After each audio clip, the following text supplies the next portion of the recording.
2. Well, I counted off. All right, counted down way late. You can do the intro this time. I think I've done it in All every right, podcast. yeah. Okay, guys. Some Max's intro skills.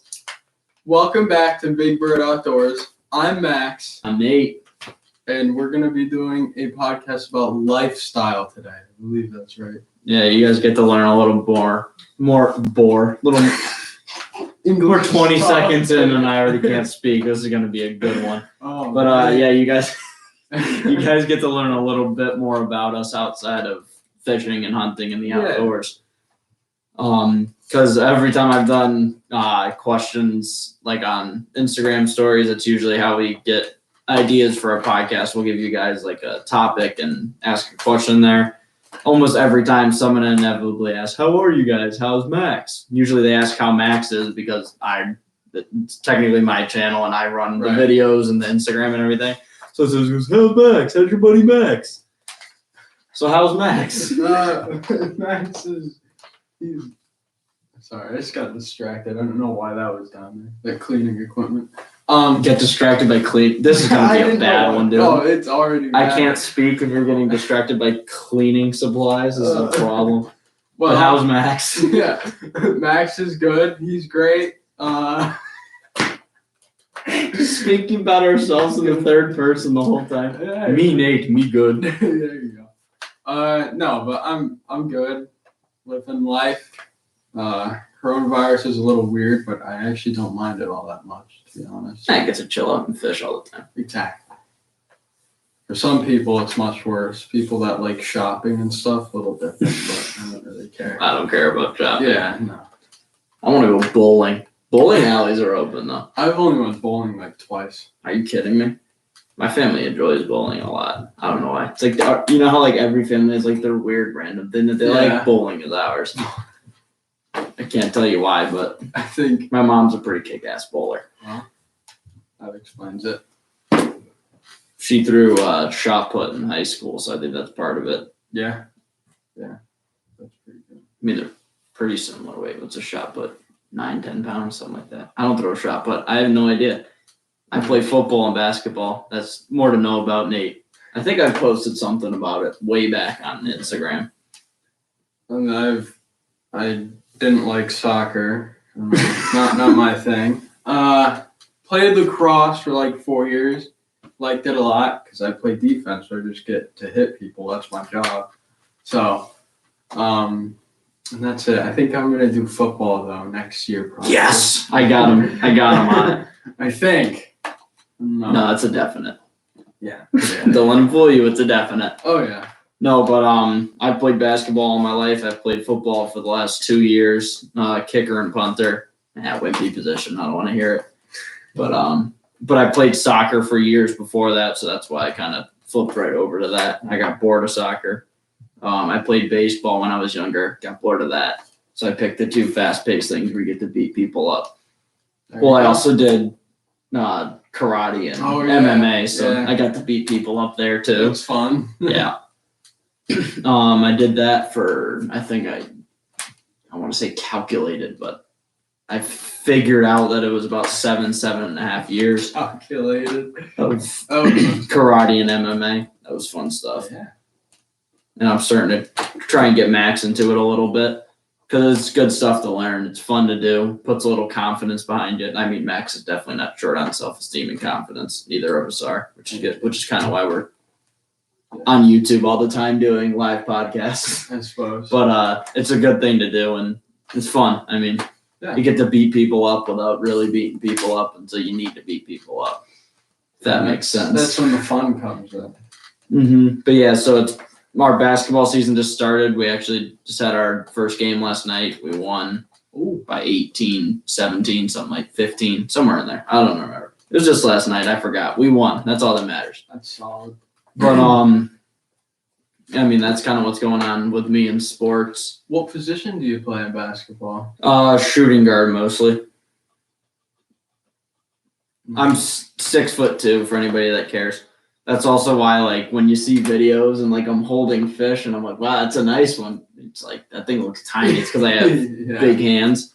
Like, we'll have an ice fishing video. I'll talk about it more at the end. on the outro, but I have an ice fishing video coming out tomorrow. And like, I'm like, wow, that's a nice perch. And I'm looking at the video. I'm like, damn, that thing looks small in my hand. It's like an 11, 12-inch perch. But like, yeah, I had a video. I used to have another channel that I got rid of and made the new one. And I'm like, just for reference, I'm like 6'1" at the time or whatever. I'm like, this is a big friggin' fish. Because that's the thing is, there's a lot of like dudes that fish that are big dudes, and you're like, that fish is freaking minuscule, and then you're like, holy shit, that dude's like 6'3", like 220. The dude's enormous. You're like, oh, that's why that fish looks small, even though it's like an 8-pound bass.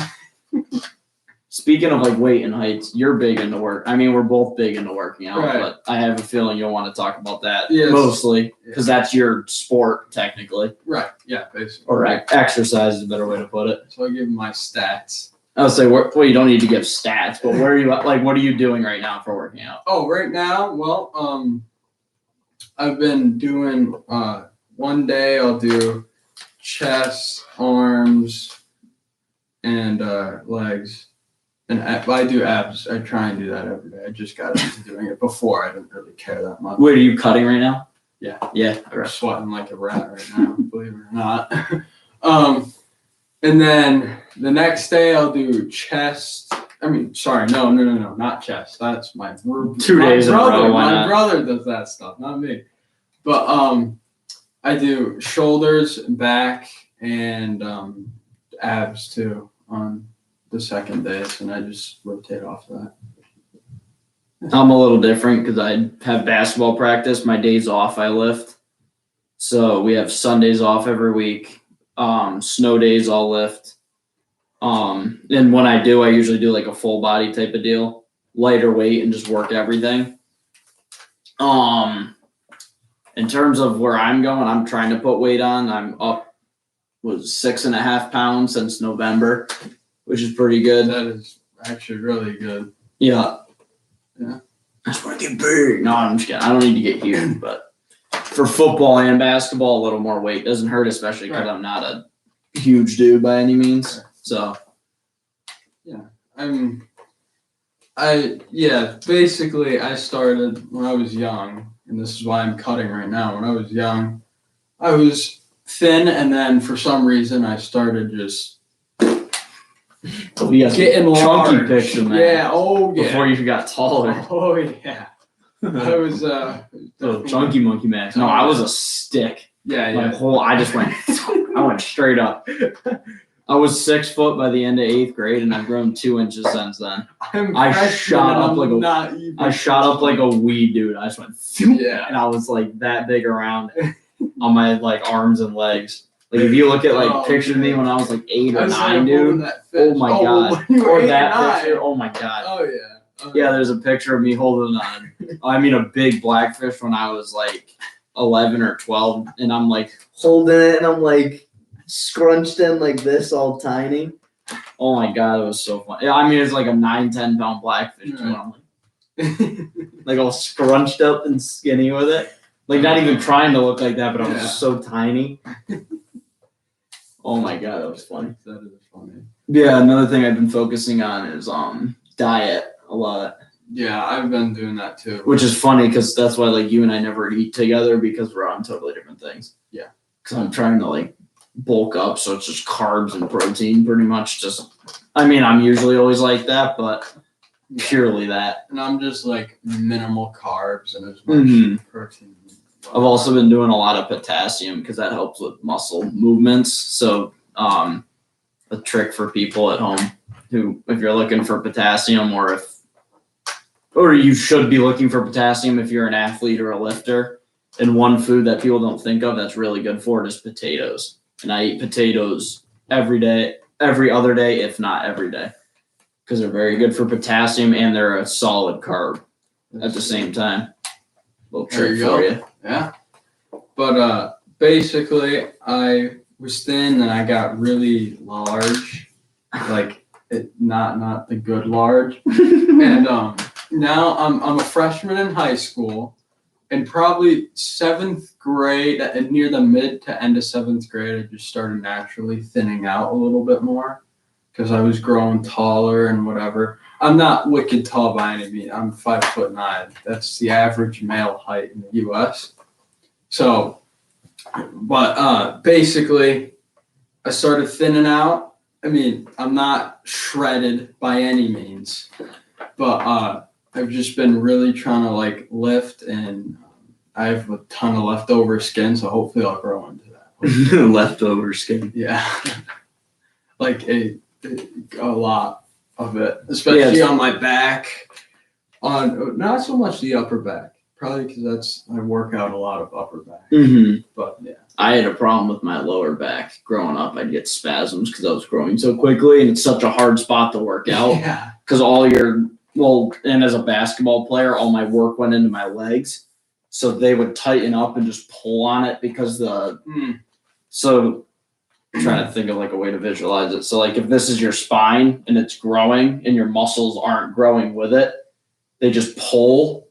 And then when they catch, they just snap together, and then they start to spasm. So that's what I would have happened to me when I was younger. That ain't good. Like all of a sudden, I'd be like, "Ooh, that's tight." Oh, and then it would just grab, and like you feel it like flexing. Oh, yeah. Does it move?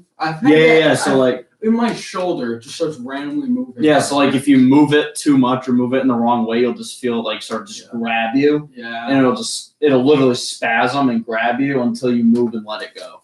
So like I'd have days where I'd be like 3 or 4 days on the couch where I couldn't move, or it would just grab. Like literally I couldn't like turn over, or it would just grab. Yeah, mine.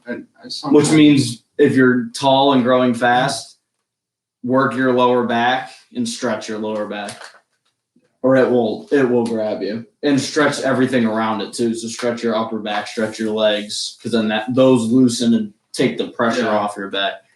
Just in general, I think it's good to just stretch like no matter any. I will say, being a football kicker, I think is the best thing that's ever happened for my flexibility, because you have to be flexible, especially as a punter too. You have to be flexible. Because that leg's gotta swing through. So I think I started realizing like, oh, I can actually really get flexible, and now I just can keep doing it, and now I consistently stretch, and I know how to stretch even better than I did before. So now even if I'm not stretching constantly, my muscles are looser than when they would, like at a sitting state, than when they would be like fully stretched a few years ago. So like I can go out and kick a football efficiently, even if I haven't stretched all day every day. But then of course when the season comes, I'm stretching pre-practice, stretching after practice, stretching the next morning, take a break day, stretch more the next day, kick that day, kick, and then repeat. Keep going. Because that's the other thing with kicking is people think you just go out and hammer a ball all day long, but you can't kick every day because you'll blow. Well, it's just physical stress, especially on your hip. And all of a sudden, like if you do it like 3-4 days straight, you'll wake up and you're just like, what the hell happened to my hip? I feel like I got hit with a bat, because you don't feel it when you're moving it. Right. And then or you won't feel it at all, and you'll be like, say like you've kicked 2 days straight and you go to hit it again, and all of a sudden you're like losing like 5-10 yards on your punts, 5 yards on your field goals, just because like that wear down on it, and you just don't, even if you don't feel it, it's still there. Yeah, I gotcha. Yeah. So that was what I did when I first started playing, because like I went right to kicking, and I'm used to like soccer, you go in and kick all day, every day, but it's a different style because you're moving. So like I went like a week straight, and I'm like, dude, I feel like somebody hit my leg with a bat right now, because all it is just the same motion over and over with no change. And you're putting a lot more power into that kick too, which every kick is full blast. It can really mess up your leg. Yeah, but then I literally, that was the first time I ever pulled my freaking glute, dude. Then not recommended. I wouldn't imagine. Oh my god! Because then like you swing and your leg like stops here. Oh, it's like, oh, got it, and then it just pulls itself back. It's like, ow, that hurts. And then you can't extend back to load up, and no bueno. Don't do that. And then in terms of kicking, pulling your groin, don't do that. That hurt. Well, because part of it is, again, it's all the load up. You can't load back. And it just hurts like hell. Well, or if I'm like giving tips for kickers right now. There's not many like pure kickers in the world.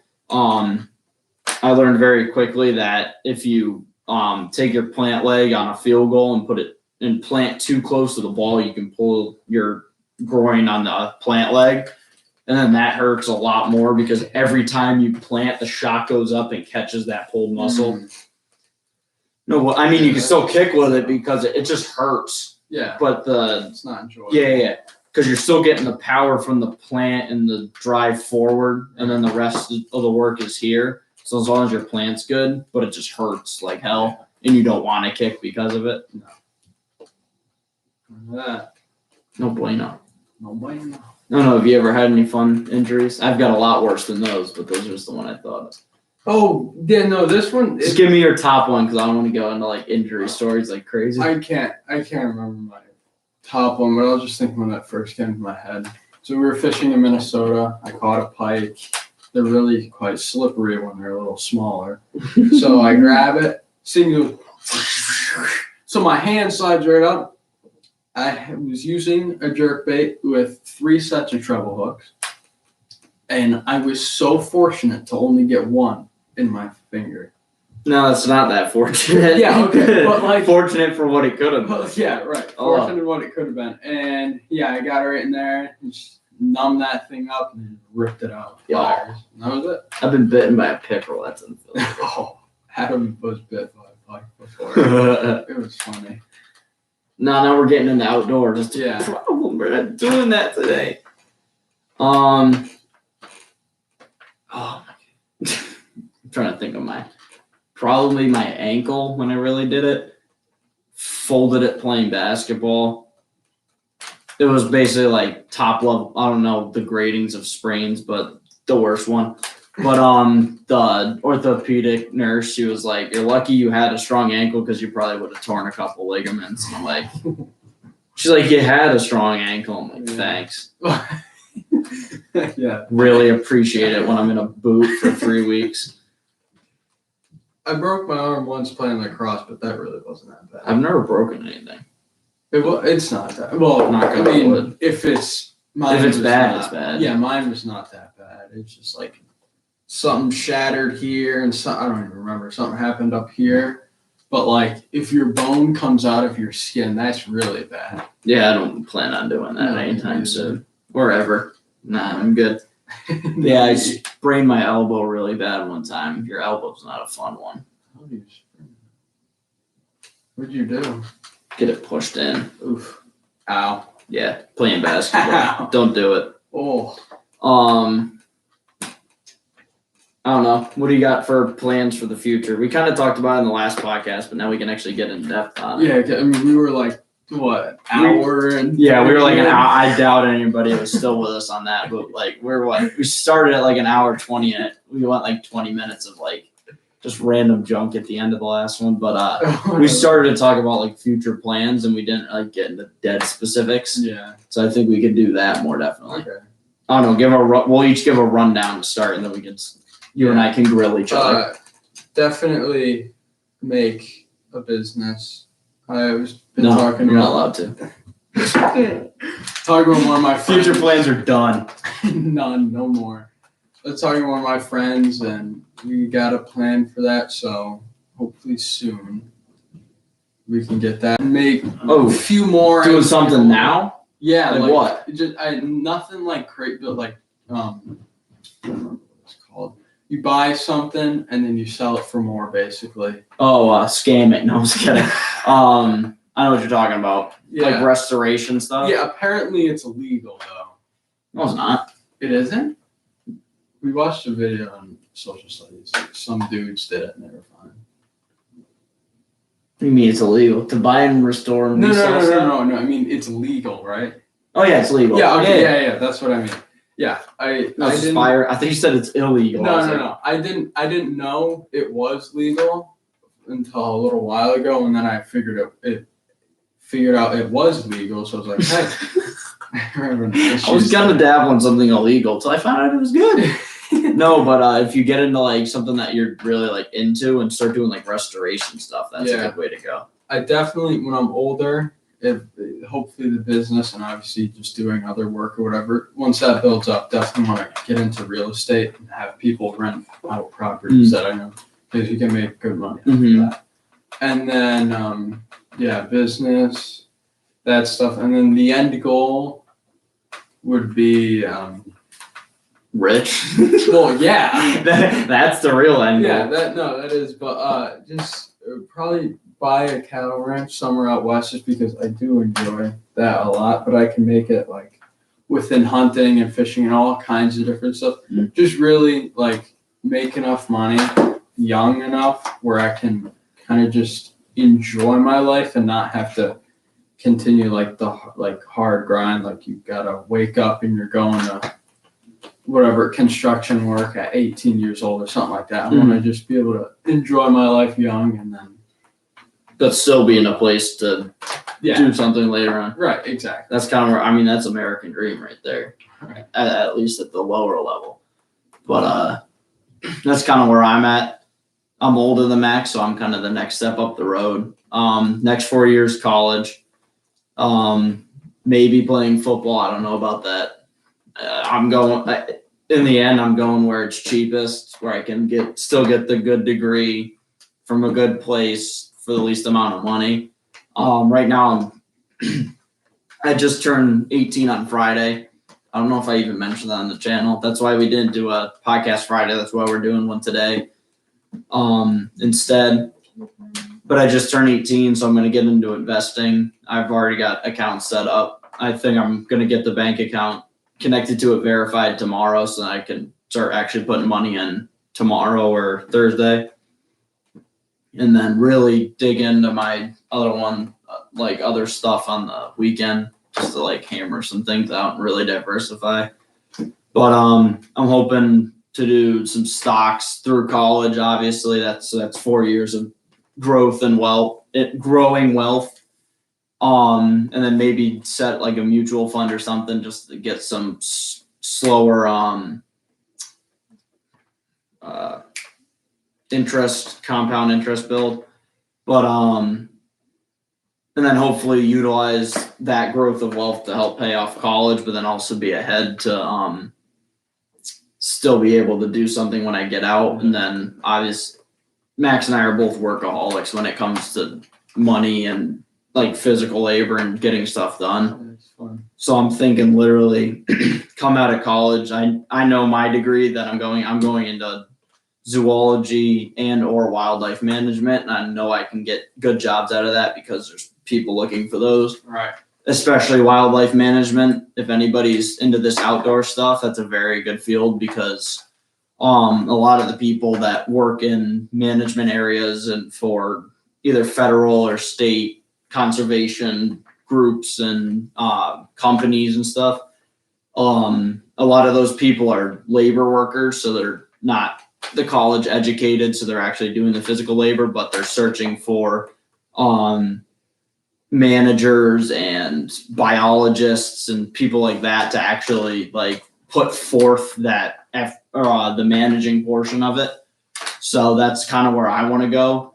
And then coming out of college, I just pretty much want to work my ass off the first couple of years and again build money, pay off any debt I have left over, and then be debt free and just building savings and money. And then Max talked about cattle ranching. I wanted to do a pure hunting ranch, do that year round. If I could continue as a fishing guide, that would be awesome as a part-time thing.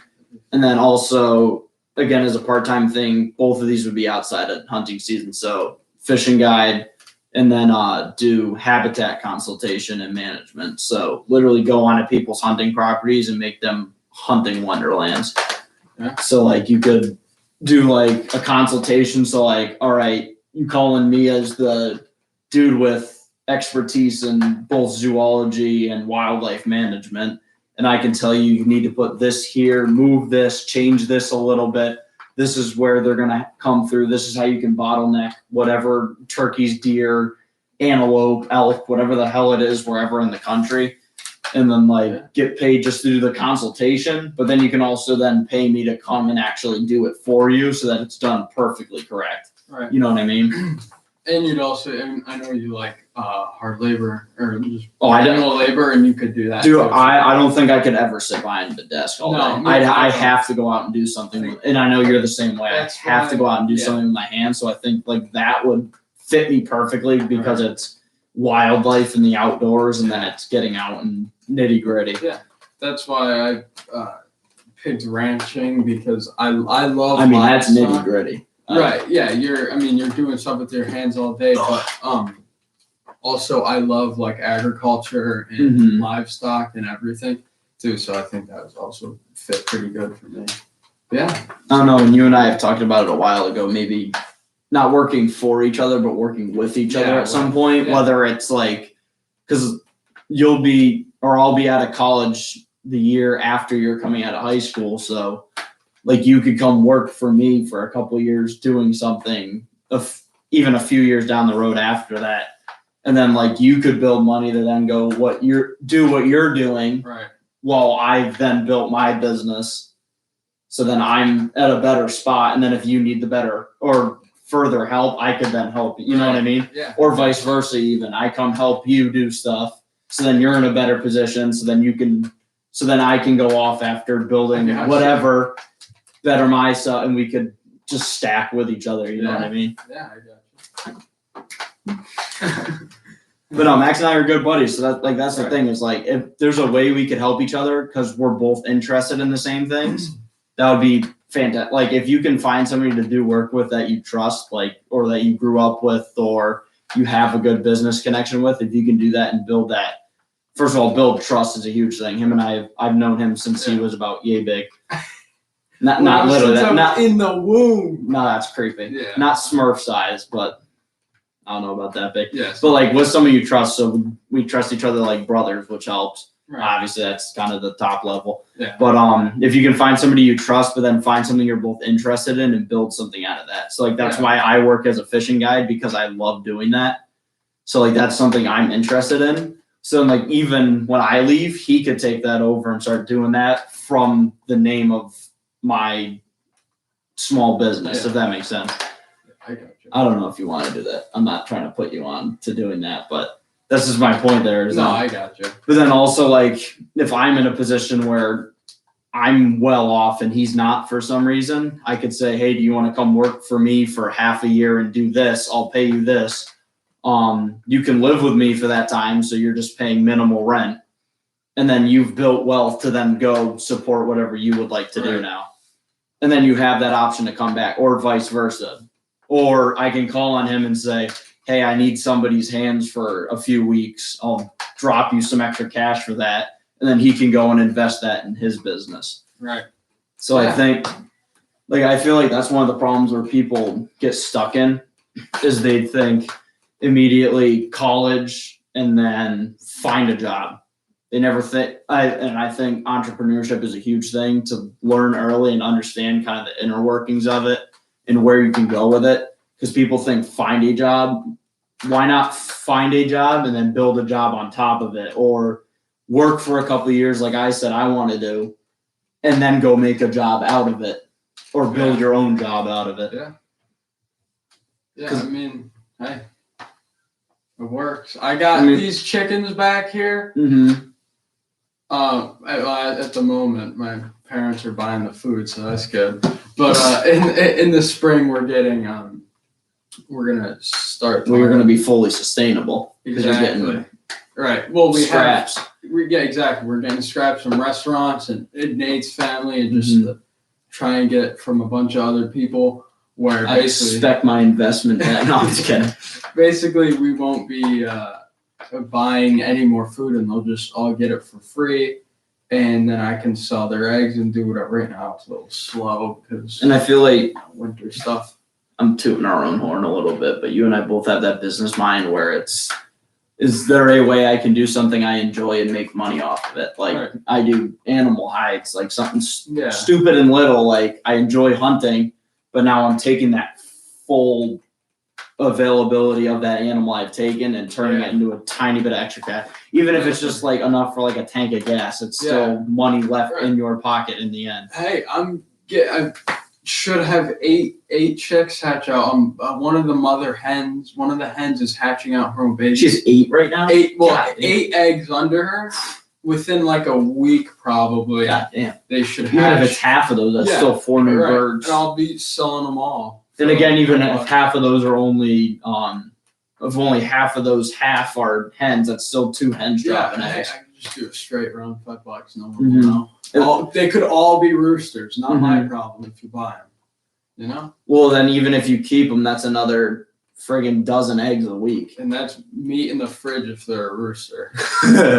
Or that, and then you don't have to go to the grocery store. Yeah. But yeah, I think, I don't know, speaking from I'm just a teenager. I'm not a financial advisor, but find stupid little ways to make money.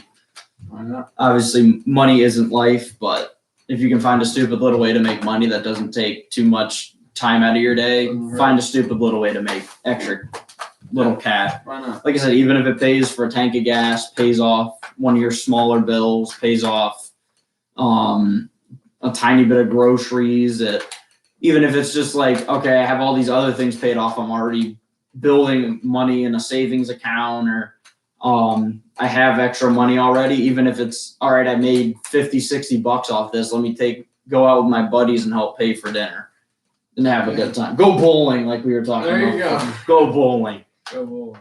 But yeah, I don't know where I'm going now. I totally just mind blank.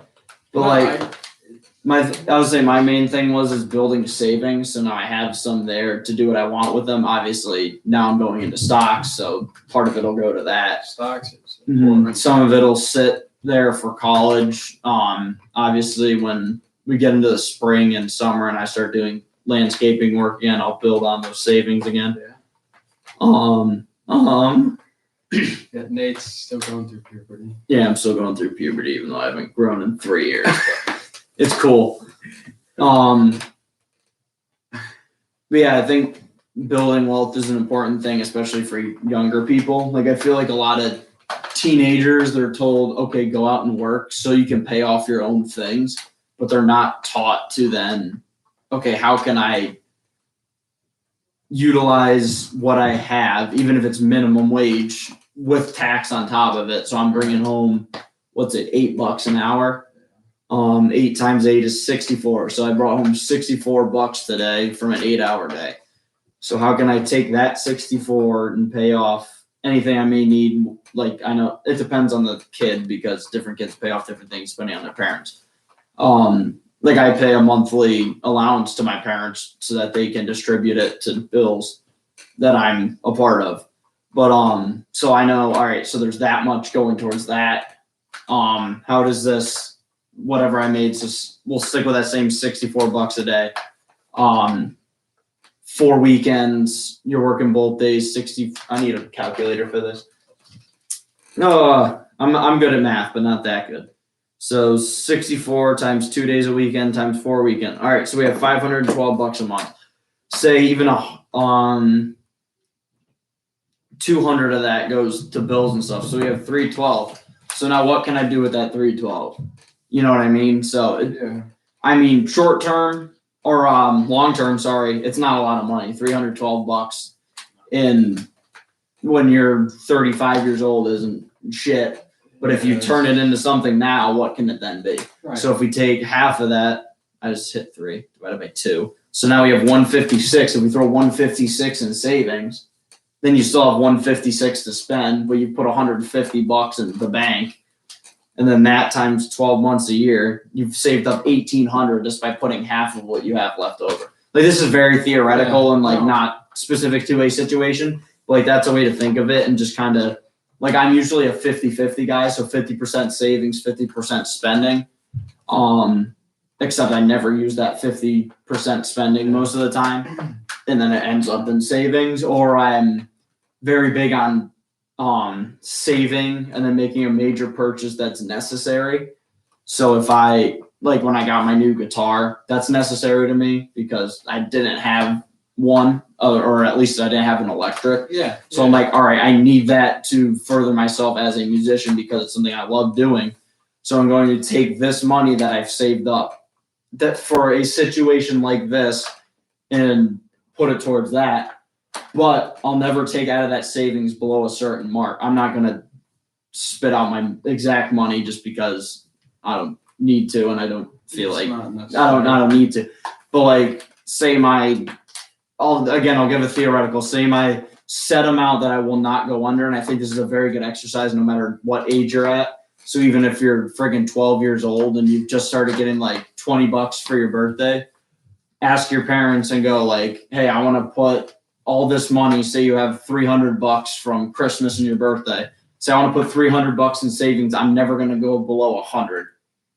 Obviously, as you get older, that number increases. All right, now I never want to go under 500. Now I never want to go under 750. Now I don't want to go under 1200. Now I don't want to go under 1500. Right. And you kind of just stack that number up, and that helps you not only build savings, but it also ensures that there's always savings there. And it's also a good habit. It's a great habit, exactly, especially young. Like that's what my mother said. She's like, you're getting a savings account and you're putting money in it, and you're gonna look. You get to make the decisions. But there better always be money in that savings account, and you're going to set the limitations of it, but there better always be money in that account. Yeah. You know what I mean? Yeah. So like I said, I have my set limitations. Like even when I take money to put into stocks, I'm not going past my limitation. So I'm only going to put so much I'm not even going to go to the limitation necessarily, but I'm never going to go below that limitation. So like I'll use the example from before. Say my limitation's 1,500. And I have 2,200. I'm never going to put more than 700 in because then that'll put me below my 1,500 set. Because then that's a way that like a lot of people like they have a savings account and then an emergency fund. That's kind of a way if you don't have one or the other, you kind of have those two merge with one another. Because then I'm not saying that's the best option, but when you're younger, that's the easiest way to go. Because you have joint accounts with parents because you're not independent until you're 18. I'm 18 now, so now I have control over my own bank account. But I had a joint savings account, so that's kind of the way I sat with it. And I'm like, all right, I'm going to put money in. That's where it's going to go till I need it, or it's just going to sit there. And I'm not going below this, even if I need something. If I want something, it's definitely not going to meet that limitation. But if I definitively need something, then and only then will I go below that because then that's like my emergency fund. Yeah. And I think that's kind of just a very basic way of making it simple to build wealth underneath yourself. Also, don't force yourself into debt you don't need to go in. I personally don't use a credit card. I don't think I'll register for one until I don't even know if I'll do one in college because I hate the idea of credit. Yeah. I think it incentivizes terrible behavior. I've always been a cash guy. Even now that I just turned 18, I might set up a checkings account with a debit card because then you can actually watch the money drop and you know where I'm at, where you're at. Yeah. And as you guys can probably hear, I'm not a natural spender. So I'll see that drop and I'll be like, all right, we're stopping. This is my limitation. We're stopping. I'm not even going to get near that limitation. I'm stopping.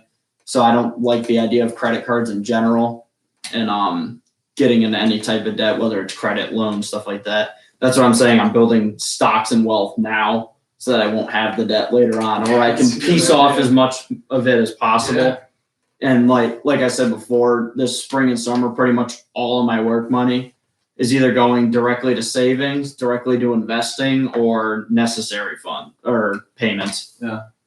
Yeah. And I think that's kind of would be good principle. Yeah, and that's a good point. Those are good habits to have, I think.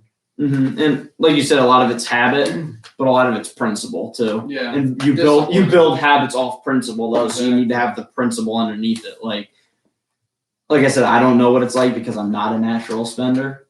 Because there's people that'll be like, I got the money, here, take it. I'm gonna buy this, I'm gonna buy that, and I just don't have that mindset. Like you've been my brother. Yes, exactly. Yeah. But like you've been in Cabela's with me, and you're like, I sit there and I go, I need this, for this, and this. Yeah. And I get those exact things, and I leave. I'm not like, oh, look at that over there. Like, give me that too. No, I need one of these. Like even if I'm buying fishing lures, Like there's people that'll walk in and go, I want to buy some lures today. I'm like, no, I need deep diving crankbaits for trolling. I need some trolling spoons, but then I also need a couple chatterbaits for bass fishing. That's all I'm getting. That's it. I know the exact colors I want. I know where I'm going to be using them. Like I do my exactly. And before you, even if it's something as stupid as that, where it's $4 or $5 a piece, doesn't hurt. Yeah, just do stupid little research, even if it's something minor, because like I said before, $5 stacks up. If you save $5 a day times $365 a day, $1,800. I mean, I'm a change saver too. Anytime I get pocket change, I mean, I keep like the dish in my car, I keep that full.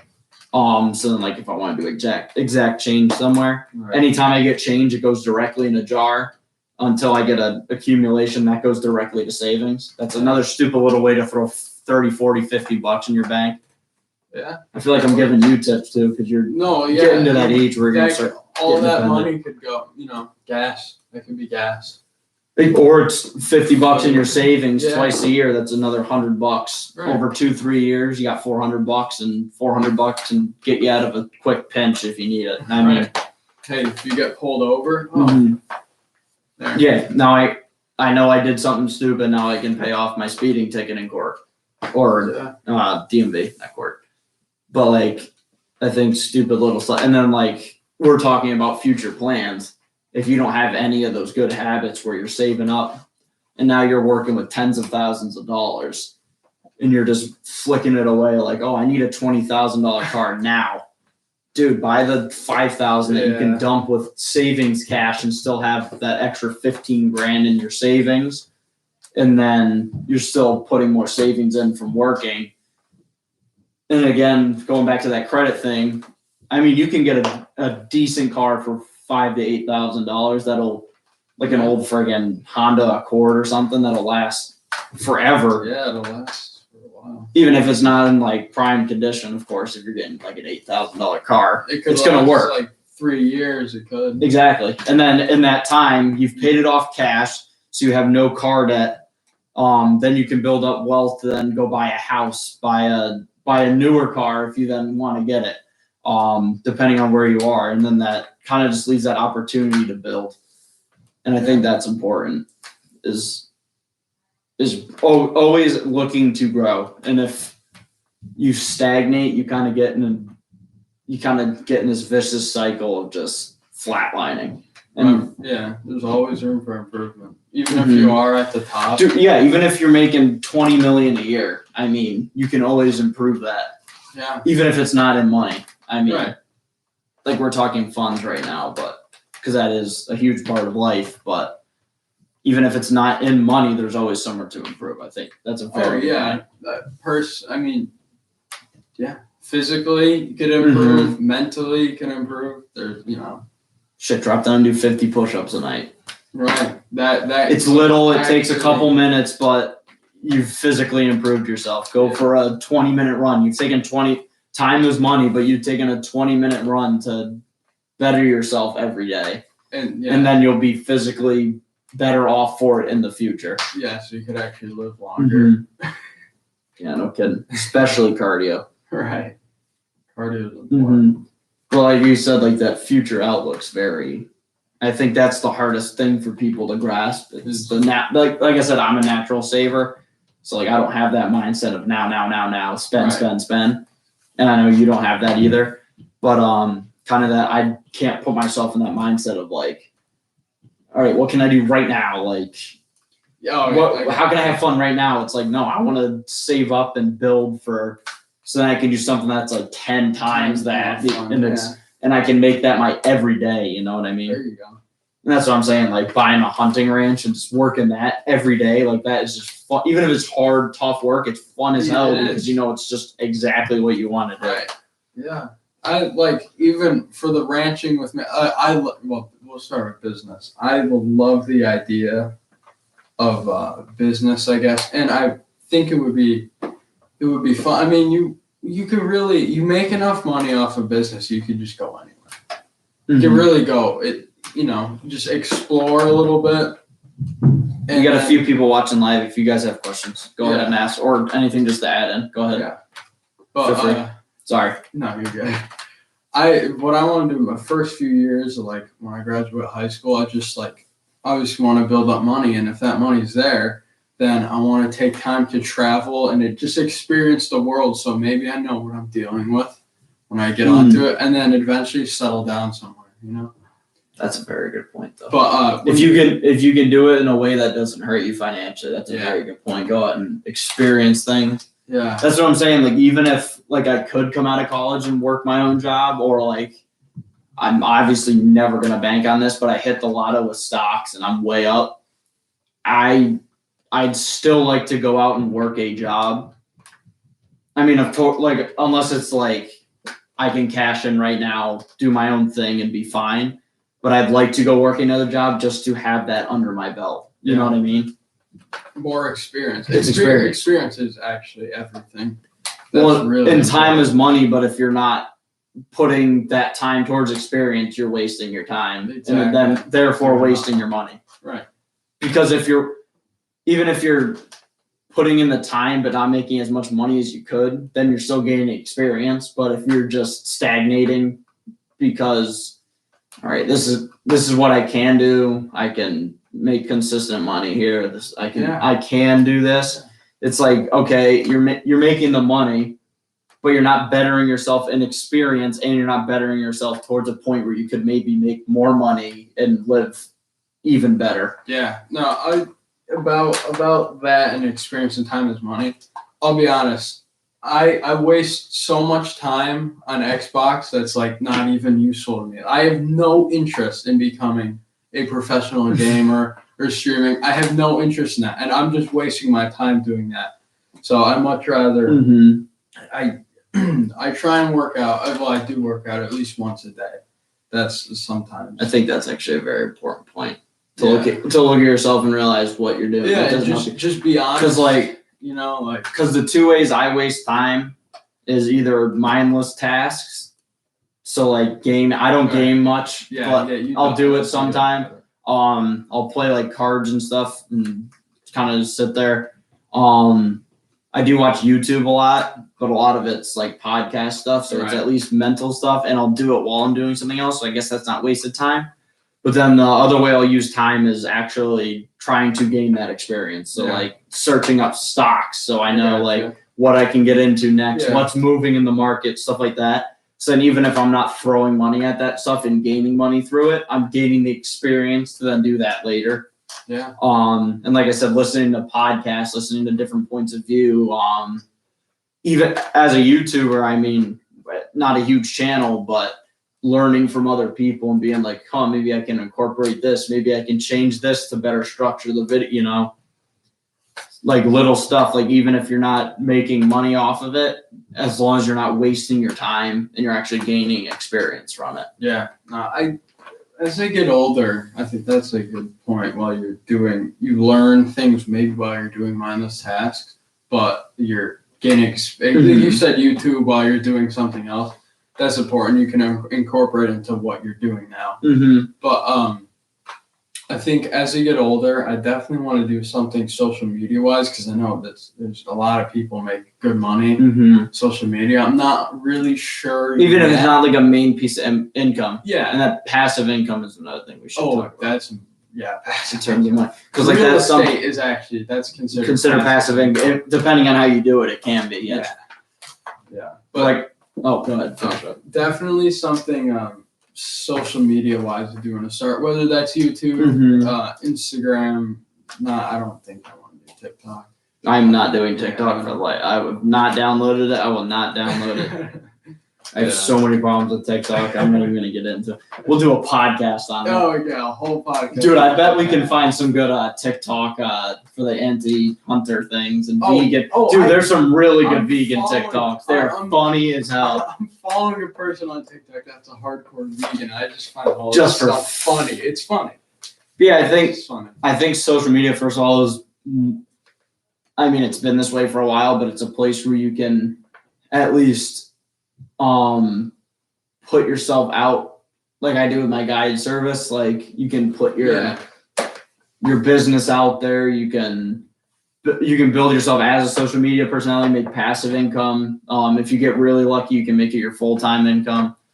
Not many people actually do that though. That's a big myth that people are actually, a lot of it's not actually off the social media part. That's just their advertising. Exactly. Yeah.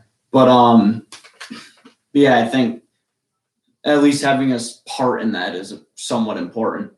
Yeah. Because that's like the climate of, like you said, advertising nowadays. And you can make money from social media for sure. Mm-hmm. If you do it right. Right. Maybe it's not a lot. I mean, this is kind of weird, but I followed this lady called A Flock, I think, on Instagram.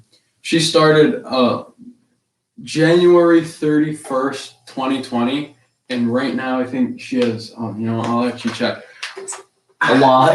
Yeah. You guys better do that for us. A few thousand, maybe 10,000. Hold on, That's pretty solid. But in 1 year, that's very you solid. get all of that. It's incredible. Oh, yeah, that's my thing here. We're a very small channel. I'd love to keep growing. Right. I know with our podcast we don't get as much growth because it's kind of us talking to who's already viewing us. Most of the time, I think it's only like a quarter of people that watch the podcast are new viewers. Yeah.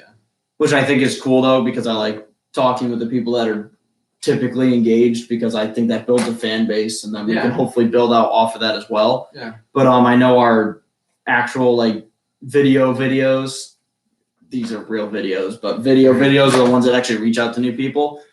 But even like you said, like even if it's passive income, I don't necessarily even want to make money off this. I just enjoy video editing. Yeah. I enjoy talking a lot. Pretty obvious. I enjoy talking, but I enjoy the outdoors, and then especially one thing I've always enjoyed is sharing the outdoors with other people. So even if it's physically bringing someone out and showing them something, or showing it through a screen, that they can get somewhat of the experience, and I just enjoy doing that. So like even if I'm not making money off of it, even if we're not like exponentially growing, I'm fine with that, just because I enjoy doing it. Yeah, and I'm trying to build other ways to make passive income where I'm not banking on social media to do so. Yeah, but you can. But there's more substantial and consistent ways to do that. Exactly. Yeah. No, two things to say. This lady, she started, or I don't know if it's a lady, but this person started last year and has 40,000 followers. That's impressive. In 1 year. But yeah, back to where you're sharing the outdoors. He's gotten me into pheasant hunting. Never done that before. Been pheasant hunting. Trout fishing, that was a few years ago. Never really did it, and got me into it. I absolutely love trout fishing. Amen to that. Right, just all like the little hunting things you do, whether that's raccoon or just rabbit, squirrel, whatever. It's fun. Like I said, the thing I love, as much as I like showing you new stuff, you're already in the outdoors. I love bringing completely new people into it, and like just watching that like amazement hit their face, where they're like, "Holy hell, this is really cool!" Like I thought it was gonna be cool, but this is really cool stuff. Or some people don't. It's actually sad. Some people don't even. You're like, ugh. Outdoors, they're just not even though they haven't even experienced it, so they can't. Or what's even worse than that is they don't get the chance. Yeah, that's most people in like inner city people. They don't get the chance, and it's like I go to school, or have been going to school in the city for a while, so I try to bring those friends out here and like show them what we're doing every day or every week. Yeah, the diverse it is. But turkey gobble. Oh my god! Yes. House. Yeah. That's what you get, that one thing that just clicks their head, and they're like this. Well, like I had one friend that we went coyote hunting, didn't see anything, and he like saw deer scrapes, and he's like, "What are those?" Like, that's a deer scrape. He's like, "Dude, that's awesome." I'm like, "Okay." A deer rubbed his antlers here, and he's like, "This is the coolest thing ever." But I think it was like that realization that like there's actually like animals out here interacting with this same area that we're in. Yeah. And it kind of just clicked with them, and I was like, got him. Like, perfect. That's sweet. Awesome. Even if it's something as stupid as a deer rubbing his antlers on a tree and like you just seeing the aftermath of it, like not even actually seeing the act, like that's just so cool that clicked it in your head. Yeah. And now you want to go again, even though we didn't actually do anything in the hunting realm. Well, we did something in the hunting realm, but we weren't actually successful. Right. Or shooting a gun. It's fun. Mm. It like, I know that to some people it probably sounds awful, but go and shoot a gun. It's actually really fun. The adrenaline, shoot, it's just fun. Mm-hmm. But then like we kind of talked about it in first or second podcast. Like if your first time, I think it was the very first one, the first time you go hunting, if you can sit there and have an absolutely miserable day and then still want to go back the next time, that means you're on it. That means you're hooked. Right. And I mean, like if it's someone's first time, it's very hard to get them to do that. But if you can have that experience at some point early on and still want to go back, like I had that turkey hunting and I'm sitting there, I'm like, nothing's happening. I'm like, I mean, I'm brand new to it, teaching myself, and I'm sitting there like, I've tried all the things I've heard about. I'm trying to do whatever accents I can do on the call, and nothing's happening. I haven't heard a gobble. I haven't heard a yelp back to me. I'm like, okay, this sucks. I've been out here 5 hours. Then I'm like, all right, I'll be back tomorrow. And I think that's a huge thing if you can just get past that. Yeah. That hump and just kind of be like, all right, sweet. See, we always get back into the outdoors. Can't avoid it. We just segue right into it. I don't know. Another thing we were talking about in the last one when we started to get sidetracked was stocks. Yeah, I definitely want to do that because it's actually good stuff there. I had someone, I saw a comment the other day where somebody said it was gambling. That kind of hurt me the wrong way. Like I said, I haven't physically invested money yet. That will literally change within the next 2 days because I literally just got all my accounts set up. It's actually takes a little while to get accounts set up and verified, which is obnoxious. I literally wish I could have been on it on my birthday, especially because one of my stocks is starting to pump up right now. Oh. It literally hit a 60% jump 4 days before my birthday. I'm like, dude, you couldn't have waited 2 more weeks to just jump 60% like that. It'll happen again. But it's consistently growing up, and the way it's sitting and the changes they've made, I think it's just going to keep going. So if I can find a tiny little dip early and get in at that point, I still think I can get solid growth out of it. Yeah. But past that, but the idea of it being gambling is kind of wrong. Yeah. I want to say idiotic and be a little mean, but the problem is you get a lot of people. I think it's like a 50-50 split pretty much of people who get into day trading that actually make money. And that's because first of all, I don't want to day trade. Like I said, I'm a long-term thinker, a saver. So I want to invest for the long term and build wealth. That's my thing. So I'm not going to day trade. I'm not going to do penny stocks, none of that BS. Dividend stocks so that I get passive income, and growth stock, consistent growth stocks. Those are my two. And then like the one I was talking about before, that's like I'll have like my one home run stock where I know it's going to grow, but I hope it really grows, Yeah. But obviously don't put all your eggs in one basket. I'm not going to dump money on it and really hope, but and you can always add on later. But this idea of it being gambling, I think just comes from lack of experience. So if you, like I said, how long have I been watching stocks? Since 8th grade. So almost 4 years now I've been watching stocks and running practice portfolios and such. So even if I don't have my own physical money invested, I already know the movements a decent amount. I mean, I'm no like Warren Buffett, like reading it, even though he's just a big money man.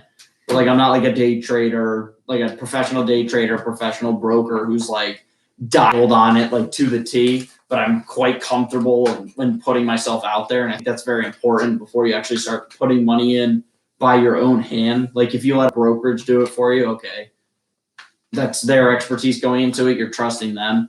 But if you're going to physically do it yourself, get some practice in, work some practice portfolios so that you're not actually putting your own money in the market and possibly losing it with no experience. But then also actually do the research. Don't just go, oh, I like this company, it's growing right now, money. Like actually like look at the company, look at their consistency over the years. I don't want to see like 1 year where it's consistent. I want to see obviously it's market. Our connection, but it just went away. Said our connection was weird. But like healthcare is technically or generally a very consistent market, but the movement towards technology, so like telehealth, remote health, that's going up. So that might be somewhere to look at. Yeah. Best in the trend. Exactly. Snack foods, very consistent, but what's the big one right now? And will it stay consistent? Is somebody going to challenge them or not? Like Coca-Cola, nobody's challenging them. You can't. Very consistent, good, clean stock that's going to give you dividend payouts as well. That's definitely a stock I'm going into. Like Tesla went absolutely bonkers and just grew ridiculously. But who's going to then come up and challenge them because they can't monopolize that because there's other companies coming up. Who are the companies supporting them? So who's giving them their batteries? I already know that answer. Yeah. No, I'm just kidding. Quantum. But QuantumScape. Scope. One of those. Something like that. I'm not investing in them, so I don't care that much. They're on my watch list though. Yeah, well, hey, more companies. I know it's QS as the stock symbol. That's all I care about. I know the stock symbol. I know the growth outlook. That's all I care about. But so like I said, learn the markets, but then also learn the exact companies. So like, who's running the company? How if you're looking into dividend stocks, how consistent are their dividends? Because you don't want to see a company going like 10% annual payout, then hitting a volatile period, dropping to 2%. Now they're up to 12%. Yeah. Now they're not even giving out a dividend. Now they're back up to 1.2%. Now they jumped to 8. Now they're back to 3. Like I'd rather see a company sit between like 3 and 4% and know I'm getting that for 5 years to come. Yeah. And then like I said, learn the people running the company. So like if there's a CEO change, what has this person done before?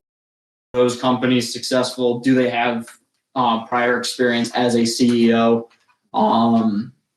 Were they a financial person at some point? Because that's usually a very good sign, because that means they'll really be digging into like the company financially. Just do all your research possible. Yeah, just do extensive. You can never do enough research. As with anything in life. But don't think like, all right, I'm gonna look at the green line. Oh, it's red now, bad. Sell it. No. Look at the line. Yes, look at the line, but look over it. What have they been doing the last 6 months? Like, has it skyrocketed? Because then maybe. Are they gonna hit a peak? Because then I don't really want to get in on it when it's probably gonna be at a peak. Do I want it? Have they been going red, but they're a good company? Like Coke has been dropping recently, which is because then I can get in on it at a lower price, but know that it's going to rebound at some point as a consistent company. Because what have you heard of bad happening to Coke recently? Nothing. It's just a small dip in their stock, which means I can get in on a lower price. So then there's that like couple month trend there that I know, all right, I can get it on a lower price. But if I look at their long-term trend, I know it's consistent growth, or at least it's going to stay consistent in the dividend. So I know I'm getting money even if the growth slows a little bit.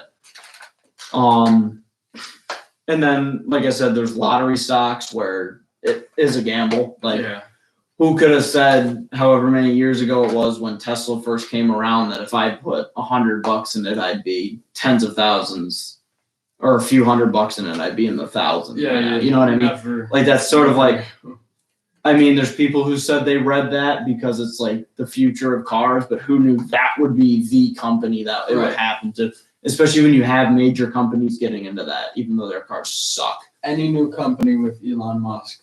Apparently. Pretty darn good. He's a very good businessman. He is. I will give him that. He's really smart. He's good. Yeah. he's impressed me with what he's done with Tesla, especially because a lot of the big motor companies especially get payouts because they're so big and they're providing so much to the people that they keep getting bailouts to keep them alive. He's taken one government loan and stretched it over years and just built a freaking masterpiece of a company. So, I mean, Tesla people can thank him a lot, obviously. And he builds a good car, I guess. Well, his company. They are beautiful cars. Yeah. But he also is into other stuff, too, that helps. SpaceX. They had. They're doing tests. They did a test failed, 2 weeks ago. Yeah. Fail, yeah. On the landing, it failed. Yeah. I don't know. That's just interesting. He'll figure something out. He'll figure something out. I got faith in him. I'm not gonna doubt him. But then people are into cryptocurrency. I'm personally not. What, Bitcoin? Bitcoin and I don't even know what that is. No. It's based off. Trying to think of a simple way to explain it. I don't know. I can't think of a simple way to explain it.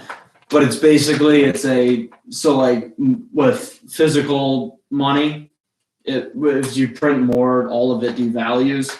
With cryptocurrency, there's a consistent amount of it, so it never can. I don't want to say it can never devalue because there's a stock in it, but you can't get to a point where you're depreciating it because of the amount of it because there's a limited number. Does that make sense? So that's why a lot of people think it's very consistent, but it's also very volatile. So if you buy it at the wrong time, you could get kind of screwed on it. But it does keep consistently growing for now. So even if you do get into a volatile period, you could probably still get growth out of it. I'm just not that interested in it. Like you said before, investing in real estate. If I was to go into a second market, I'd rather go into real estate. Either that or investing in precious metals because those are a consistent emergency fund. So like silver and gold, like physical silver and gold, because then if shit hits the fan and money goes way down, then you have that physical trading asset. So I might get into that later on when I have the wealth built up to actually put into it. Because that's a hard one where if you don't have a lot of money, you don't want to start just digging it into, like, it's basically a physical emergency fund, and you don't want to start throwing money into that. So, like, when I build some wealth, I'll probably get into that later on. Yeah. It's good. Yeah, stock stuff is cool. It's I'm definitely a little bit of a math nerdy goon. You guys don't see it here because we're just goofs in the outdoors pretty much. But I'm a little bit of a math nerd, and especially statistics and markets and stuff like that. I'm a little bit of a nerd with that stuff. So kind of fits right in my wheelhouse. Along with saving, investing, and making money. Those are I like all those things. All of that's fun. It's fun stuff. Yeah. But I'll get Max into it too. Maybe soon. No. Put you on a really fun. But like I said, we keep reiterating things from last podcast because we started to talk about it, but now we can all kind of just throw it all in here. I also have other friends that are trying to get into it. And as the one with the most experience, I'm not going to call myself like an expert or like the most expert because like I haven't physically put my own money in technically, but I have experience with how the market moves. So like having those friends to then come and like we can work with each other a little bit with it, I think is huge because then like it can be like, oh, you help me out now. Watch these couple stocks because they're looking nice, and then I can go, okay, all right, maybe it's gonna grow. Okay, that's a good call, and then I can do the same thing to them. So like I sit down with them, I go stock A, B, and C, or ABC is a stock symbol. So company ABC is looking good, but watch out for company DEF because they looking like they might plummet, so don't quite get into that, even though we talked about it earlier. Or you're just getting started, here's the few to watch for. Here's my top ones currently. What am I looking at because I'm interested in this market, and what are you looking at because you're interested in that market? Right. So like if I have a better mind in, I don't know, healthcare, I can look into that for my buddy and kind of just be like, here's what's happening here. Here's like some, because like so like this, I don't want to say like this company's gonna pop off like crazy, but like here's like the situation. So like we said before, so like telehealth, remote health, stuff like that might obviously be like the next pass. So here's some areas to look for in that. Here's a couple companies that might get involved in that. Delivery drones, maybe at some point. Who knows? Anything. I mean, who knew the coronavirus was going to happen? Whoever was invested in Bounty or whatever. Good thing. I wish I could have been 18 in March 2020, dude. Start plugging money in at that low period. Oh yeah. But yeah, but then like that same person would be like really big into cars and companies there, and they could be like, dude, Ford's hitting the can right now. Like they're kicking the can down the road. They're just dumping off, which is actually kind of true. Last I saw. Wait, I don't know. Do you mean good or bad? Bad. Bad. Yeah. Kicking the can down the road means. Yeah. I saw an ad today on about making new cars or something like pretty improved. I remember. I like Ford though. What you looking at? Yeah, Ford. They're actually up.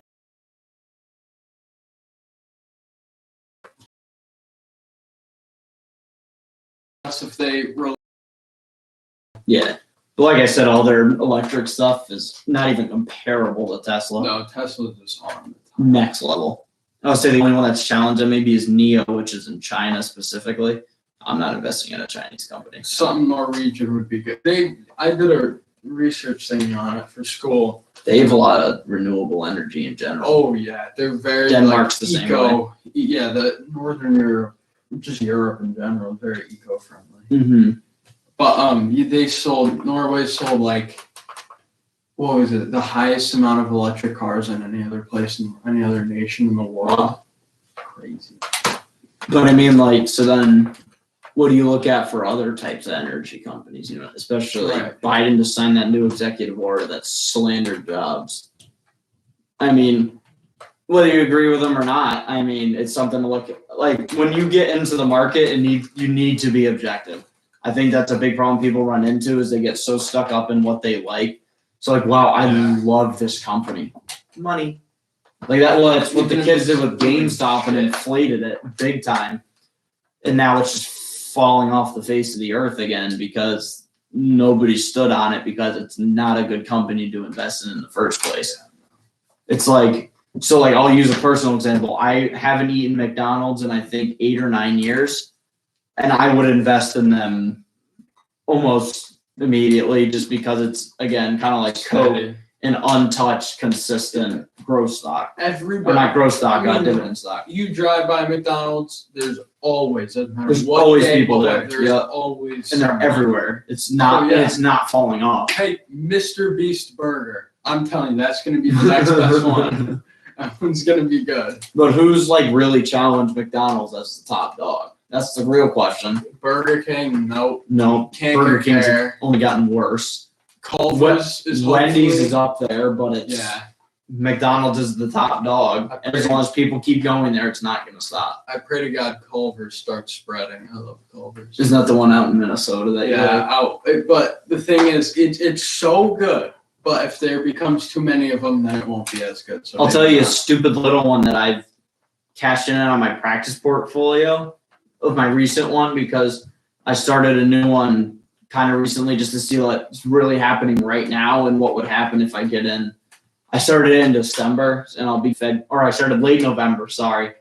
And I'll be getting in February so I can kind of see like the recent movements of the market. And one that I really cashed in on that practice portfolio was Dave & Buster's because they dumped because of the quarantine. Oh, yeah. Because nobody's going out. Right. And they're an arcade and bar and they're all that. They're literally just like entertainment, which just literally you can watch it just almost straight down to like $8 a share or $12 a share or whatever. Well, hopefully. And I got it when it just before it like really peaked in December when certain states are really opening up. And I mean, I've hit like 30% growth since then on there. And like I said, if you watch how it actually moves, it's been a very consistent not necessarily a flat line, but a very, very small growth. So I'm thinking if I can hit it now and even get up to that, I'll still get like a 15-20% bump up in. And how much money would that give you? Depends how much you invest per share. I don't remember exactly the share. It's like 40 or 50 something. I can look it up. But even if it's at $37.60 a share, so $37.61. But even in, like I said, if I get that 15% jump, that's 15% more money in my pocket. Yeah. Even if it then just very slowly grows past them. And because it's so consistent, I wouldn't have a problem sitting on it as a long-term investment because I know it's not really going to dump off. Because again, who challenges Dave & Buster's as a major arcade? Only the Big E would be it. Actually, I don't even know what the Big E is. So yeah. Well, that's a single event though. There's no major. Yeah. At least that I know, because I know they're from. I've been to Arizona and they got them there. Right. So from Connecticut to Arizona, that's across the country. They're everywhere. Yeah, Dave & Buster's. And there's no other major arcade and entertainment place. They got bowling bars, decent food. They're the number one in arcade. So who's challenging them? Yeah, no one. No one. Because even if I mean, that's the big thing with GameStop right now. Everything's online gaming. Yeah. So like you just buy the game online and download it. But people still want to go get the arcade experience. They still want to get there, eat food, go bowling, go to the bar. Yeah. Have parties there. It's a great party spot. So it's at least gonna even not, like I said, nothing just flatlines completely in the stock market, but it's at least gonna stay consistent. Yeah. Even if I just get that quick 15-20% bounce in the first few months and then just kind of very, very slowly goes up, I know it's going to stay there as well. Yeah, and what else would Bass Pro? I think for a while, I think things went down because Cabela's and whatever. Mm-hmm. But I think they had issues with the transfer. Yeah, but I actually haven't looked at them, which is funny because I think Bass Pro is like one of the other ones. Oh, that's right. No, they're private. They're private. They are? Yeah, Cabela's was public and then bought in from a private company. Well, if they were public, everybody. Exactly. That's a very good point. Because then they have Cabela's as well. Right. So if it was a public, that's a good example. If it was public, it would be a very consistent stock. Yeah. Like it's because it's not a monopoly. Right. First of all, it's not legal. But you kind of have to look at those ones where it's like, where do they have a niche in the market? Yeah. Like, where do they have that little sliver of a spot where they can sit and stay there? So that's like that one I was talking about before. I didn't actually mention it, but that one that kind of just jumped in the past couple weeks is Hims. Have you seen those commercials for the healthcare? Hims and Hers. It's completely like remote telehealth. Wait, is it like working out? No. It's like medicine and like remote, like doctor meetups and appointments. That's what they're called, meetups. So used to friggin' online meets and stuff, but like online appointments, and it's all based on like one-time things. So like if you have a health issue, you can just remotely talk to a doctor.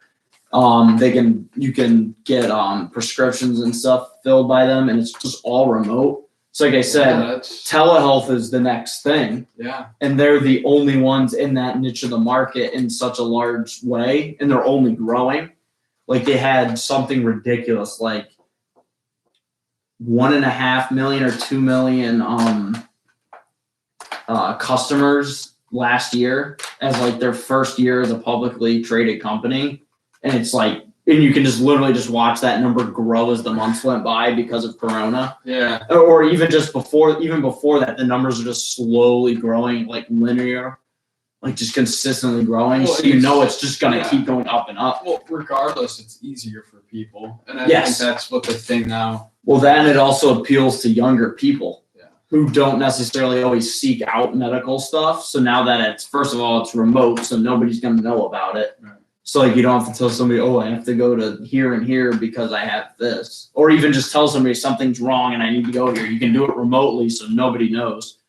They can fulfill subscriptions remotely, so you don't have to go anywhere to even get them. Let's be honest, a lot of people, millennials, I'll use the word, are lazy as hell. So that's a big part of it. But then again, telehealth is the next market. Yeah. Definitely. Or the next subsection of a market. So I don't, even though they had that massive jump, and that's also because they were subsectioned originally with another corporation, like trading under them, and then they became independent as a publicly traded company, and then that jump happened pretty soon after. So I think that was part of it. But then, like I said, I think it's going to consistently grow just because of what the market is. So I'm not scared of seeing it start to grow. And that almost just affirms it, you know? Yeah, that would be a good one to invest in. Oh, it's one of the first ones I'm going into. Yeah. Don't get me wrong. I don't blame you because it's probably what it seems like with the new strand. It's going to only get worse, is what it seems like. So you better get them damn fixed. Here, I can look at some of my other top ones. I mean, a lot of mine are mostly, especially early on, I'm going to do consistent dividend stocks. For anybody that doesn't know what dividends are, we talked about them the other time. It's basically for owning a share in a company. The company pays you a certain percentage of that share throughout the year. So if it's 3% and you own, say it's a $10 share at 3% annually, you're earning 30 cents off that share. Did I do that right? Yeah, 30 cents. So you're earning 30 cents a share a year. So the company's literally paying you to own a portion of that company. So a good way to build passive income is to take dividends or buy into dividend stocks. And then they're literally paying you money to own their stocks. And then you can either reinvest that or take it as passive income. Since I'm trying to build a portfolio, I'd obviously reinvest it. Yeah. Until I can make it a large enough amount where it can sit as passive income and then start like 50-50, half invest, half is taken into my pocket. But I think that's a very good way to actually get in and really build, not only grow, because a lot of them, like I said, I've searched out very specific, consistent growth stocks in those dividend stocks, but then also a good way to then build the portfolio on top of itself while growing the wealth as a whole. Okay. Because then if a stock's doing really well for you, you can literally just take that money that they give you and just put it right back into them and literally just grow out those shares. So like if I have Coke, as the example I used before, and they're paying me a dividend, so I get $20 from them, or they're at about $45 a share right now. So if they end up paying me exactly $45, I just take that and buy another share. Then I'm earning $45.20, and then I take another 45 and put it in, and now I'm making $45.40. Obviously, the number's going to keep rising as you go. Yeah, the money goes up too. Exactly. But then and then you can do that for if you have 8 dividend stocks, you can do that for every single one and just keep building them out. But then you're not getting weighted where all of a sudden I'm buying only Coke and now it's taking up such a massive part of my profile. Right. Now it's actually, I'm taking each one of these separate ones and building them all together so they each hold a portion of the portfolio. Yeah. So then you're still diversified. Because if you lose diversification and the big stock tanks, you're screwed. No good. Don't blame them. Don't put all your eggs in one basket. That's especially true for stocks. Don't put all your eggs under one broody hen. Or that. Yeah, that works. Better fix that out there then, you little punk. Tell them to go broody. Yeah. Hey, get a friend over here. Phone a friend. Yeah, there you go. Yeah, I feel like I'm just doing a stock beginner's guide, but it's important stuff to learn. And I think saying it out loud also helps. Yeah. Like I said, talking about principle turning into habit. I think having baseline principles, saying them out loud, knowing exactly what your principles are, then build good habits, like you said before. And good habits leads to good outcome. Exactly. But going back to the original point, because I just did like a 25-minute spiel on it. Investing is not gambling if you do it right. Oh, get back to that. Yeah. Yeah, you just got to be consistent in principle. Cut any losses that you do take. Obviously, try to limit those. But if you do take losses, don't get discouraged because that's only a part of the battle. Because like if your entire portfolio as a whole is growing, but one of your stocks is dumping off, okay, take the loss and find something new. I mean, because if you also take a loss on a company, when you sell it, you don't have to pay tax because you didn't gain in any form of income. Right. So just cut your loss. The rest of your portfolio as a whole has grown. So you've gone up 8%, even if you drop 2%, or you wouldn't sell it at just 2%. Say you drop like 20% in one stock and you want to sell it, but your overall portfolio growth as a whole is at 12%. You're not losing money because that one is dropping. You're still gaining money. So just cut your losses and reinvest in this, either those companies that you know are giving you growth or a new company that you expect to give you growth. Yeah. Obviously, it's more complex than that because it's not like, oh, I'm losing money, sell it. You don't want. Easier said than done. Yeah, you have to read it still. So I'm not saying if you have a bad stock, just immediately sell it. Nobody take that point because that's not at all my point. But if you come to the point where you need to cut the losses and work towards growth. Yeah. And if you're in growth as a whole within a portfolio, you are in a fine place. Yeah. So shoot for overall growth. I think the moral of this whole thing. If you're going to go somewhere, shoot for overall growth.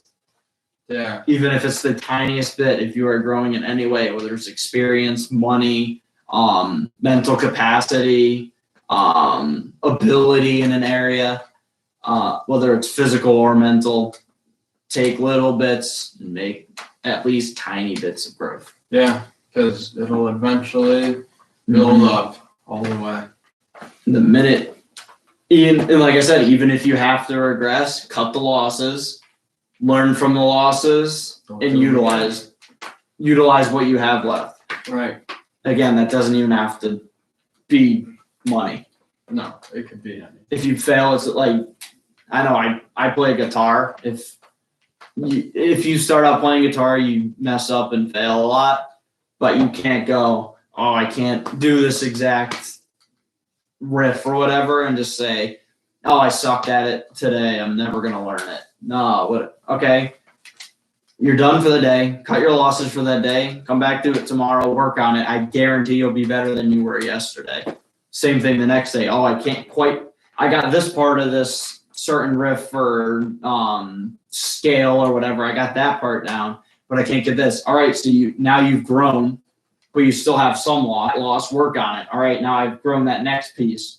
Okay, take this loss, cut it out, grow onto the next portion. Yeah, do incremental growth. You do the same thing with pull-ups. Like, let's say you want to do 20 in a row, and you can only do 3 the first day. Try it the next day. Just go until failure, basically, until you hit your goal. For that, at least. That's what I'm saying. You can connect it to fishing. Yeah. Okay, I went out today and I didn't catch anything. Okay, what did I do today? And what can I do different tomorrow that may change that? Okay, now I caught 2 fish today. I spent all day fishing. I only caught 2. Okay, not great, but I made progress. What did I do to make that progress? Cut the rest. Yeah. Build on that progress. Okay, now I've caught 4. All right, so that helps. So now I can dial it even tighter. So this lure worked, even if you don't have a color. This area works. So I have an area and a lure. Okay, now I'm catching 7, 8 a day. All right, now I'm starting to really get dial on. So now I got my area, my lure. All right, I tried a few colors. I found out that chartreuse with a little bit of white works. Okay, I don't know why you would use like full chartreuse. This is the first 2 colors that popped in my head. I'm working in theoretical here, hypothetical, whatever cool big word you want to use. But so now I have my color. I have chartreuse and white, and I got this area now. Okay, now I'm smacking 20 a day. I've got it dialed in. You know, so find where you can grow, cut losses, use the growth to make more growth. Yeah. Do it. Just keep working at it. Even for teenagers, school. I wrote this essay. I did really well in this portion. I did awful in this. So I got if I have 2 different criteria, the first criteria, I got a friggin' 10 out of 10, or even an 8 out of 10. The other one, I got a 2 out of 10. All right, so say the first criteria is organization. All right, so I'm going to take that same organization. So I know I have introduction, body, conclusion. So that's the basic essay structure. So I know my conclusion, my intro are fantastic. Keep that same structure. I'm going to just slightly alter my body because I know that's where I lost those few points. So now I have a very almost near perfect structure. So now how can I take the actual argument, that's the second criteria, and build that into the structure? And now I can focus on the part that I had to cut the loss on last time and make a better essay and grow. Yeah, and you gotta ice paragraphs because that's what teachers love. Isolate them? At least my teachers. They have this ice format, introduction, cite it, and then explain it. It's awful. Why can't I just write? I'm a speed writer. Yeah. I structure it out and then speed write so I know my arguments, I know my evidence, I know my. If I like it, I'll burn through it quick. But if I don't, it takes me a little longer to think about it. Mm-hmm. I procrastinate it usually. Yeah, but I guess that's the main advice from 2 business-minded teenagers. Exactly. As much as you want to take it or not, we're just some guys on YouTube. We're just some guys on YouTube. Yeah. I don't know. It's also hard to say it without like I said before. I don't need to tell people exactly what my money situation is, but how can you believe me if I don't tell you exactly that? But I'm not sad financially. I can say that. There you go. I'm perfectly comfortable throwing money into stocks. I mean, that's a good place to be in. Yeah. Because have you ever heard of Dave Ramsey? I've heard of Gordon Ramsay. Very different. Yeah. He's a financial guy, and it's basically I kind of have almost the same exact philosophy: no debt, no credit, pay cash, make savings, emergency funds. But the first thing is getting out of debt and credit. Yeah. And what I like to do is literally just go and listen to people's problems. Yeah. Because you learn something from people making stupid decisions, and you're like, all right. Okay, that one's really wild. I know I'm not going to make that. All right, Yeah. Next video. That's kind of stupid. The average person might do that. So now I know to stay away from that. So even if I'm not listening to his advice exactly, I realize, okay, this person has a problem. How they get in that problem, and then how can I avoid that problem? Yeah.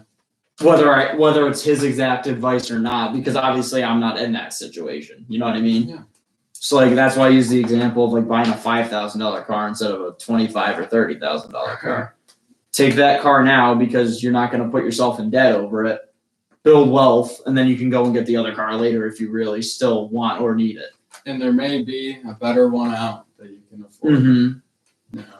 Exactly. Look at the glass half full. Mm-hmm. Not half empty. Yeah. That's. And then, we talked about earlier, building a philosophy earlier, especially surrounding money, because then you build good habits. Yeah, I'm now in life. Yes, money isn't everything, but I mean, it's something in the end. It's the main thing is what it seems like, because if you don't have enough money to get by and support yourself or your family or something, then you're just, it's not good. And now that's what I was saying before is, even if it's I gave that specific example of learning from other people's problems, but earlier I was talking about teenagers and how they make terrible decisions. Yeah, a lot of them. And I'm watching people and I'm like, dude, you don't have money. You're making money at your job, but you don't have money. I don't want to be like you. You don't want to be normal. That's the thing. Yeah.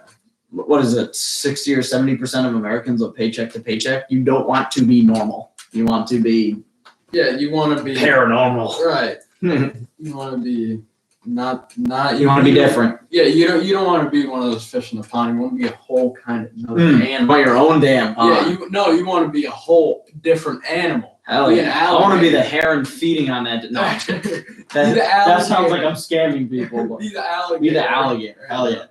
Rule the damn pond. Exactly. But yeah, like I said, learning from like watching teenagers, I'm like, yes, you're working a job, but you have $500 in savings and you're spending all your money with your friends shopping. On drugs, shopping, drugs, food, yeah. Whatever. Absolutely. I'm like, dude, I don't need to go buy the freaking new friggin' Jordans or whatever. Like the new airsoft. No, I'll keep that $200 in my savings. Thank you very much. Yeah. But then like also like hearing kids where they have no financial plan. Yeah. I mean, it's true, and I mean it's not against. I hear a very stupid trick I do. What? That I guarantee won't work for a lot of people. But I have that saver mindset. Set very extreme goals and work towards them, but at the same time know you're never going to actually act upon them. Yeah, no, that's so what I do personally, I want a new boat. I don't need a new boat. But I want a new boat. You're gonna work like But I'm gonna work like so like I'll say like, all right, so that boat's however much I want to work. Or I know like a price range I would be willing to buy one in. And like I said, I'm just giving an example of a boat for me, and I'll be like, I want to buy that boat or a boat in that price range, and I'm going to work towards that. But in the back of my mind, I'm like, I'm never doing that because I don't need it. Yeah. I'm going to be in college in just 6 months. Right. I can get one after when I'm in a better financial standing, but I don't need that right now. Yeah. But I've set a goal here, so I know the savings are going to build up because of it. Right. Yeah. I mean, or that is kind of silly, but like you said, it's a hard mindset to put yourself into if you don't naturally have it. Yeah. But it's a stupid little. A lot of people, they then take those sorts of goals and they set them way too low. Then they end up actually acting upon. So like I gave that example of like buying clothes or the new gaming console or the next like 4 or 5 big games coming out or I don't know, like this, I don't know. There's I mean, it depends on the person. There's a million different things it could be. Guitar. I mean, I'm a big guitar guy. I look at guitars all the time.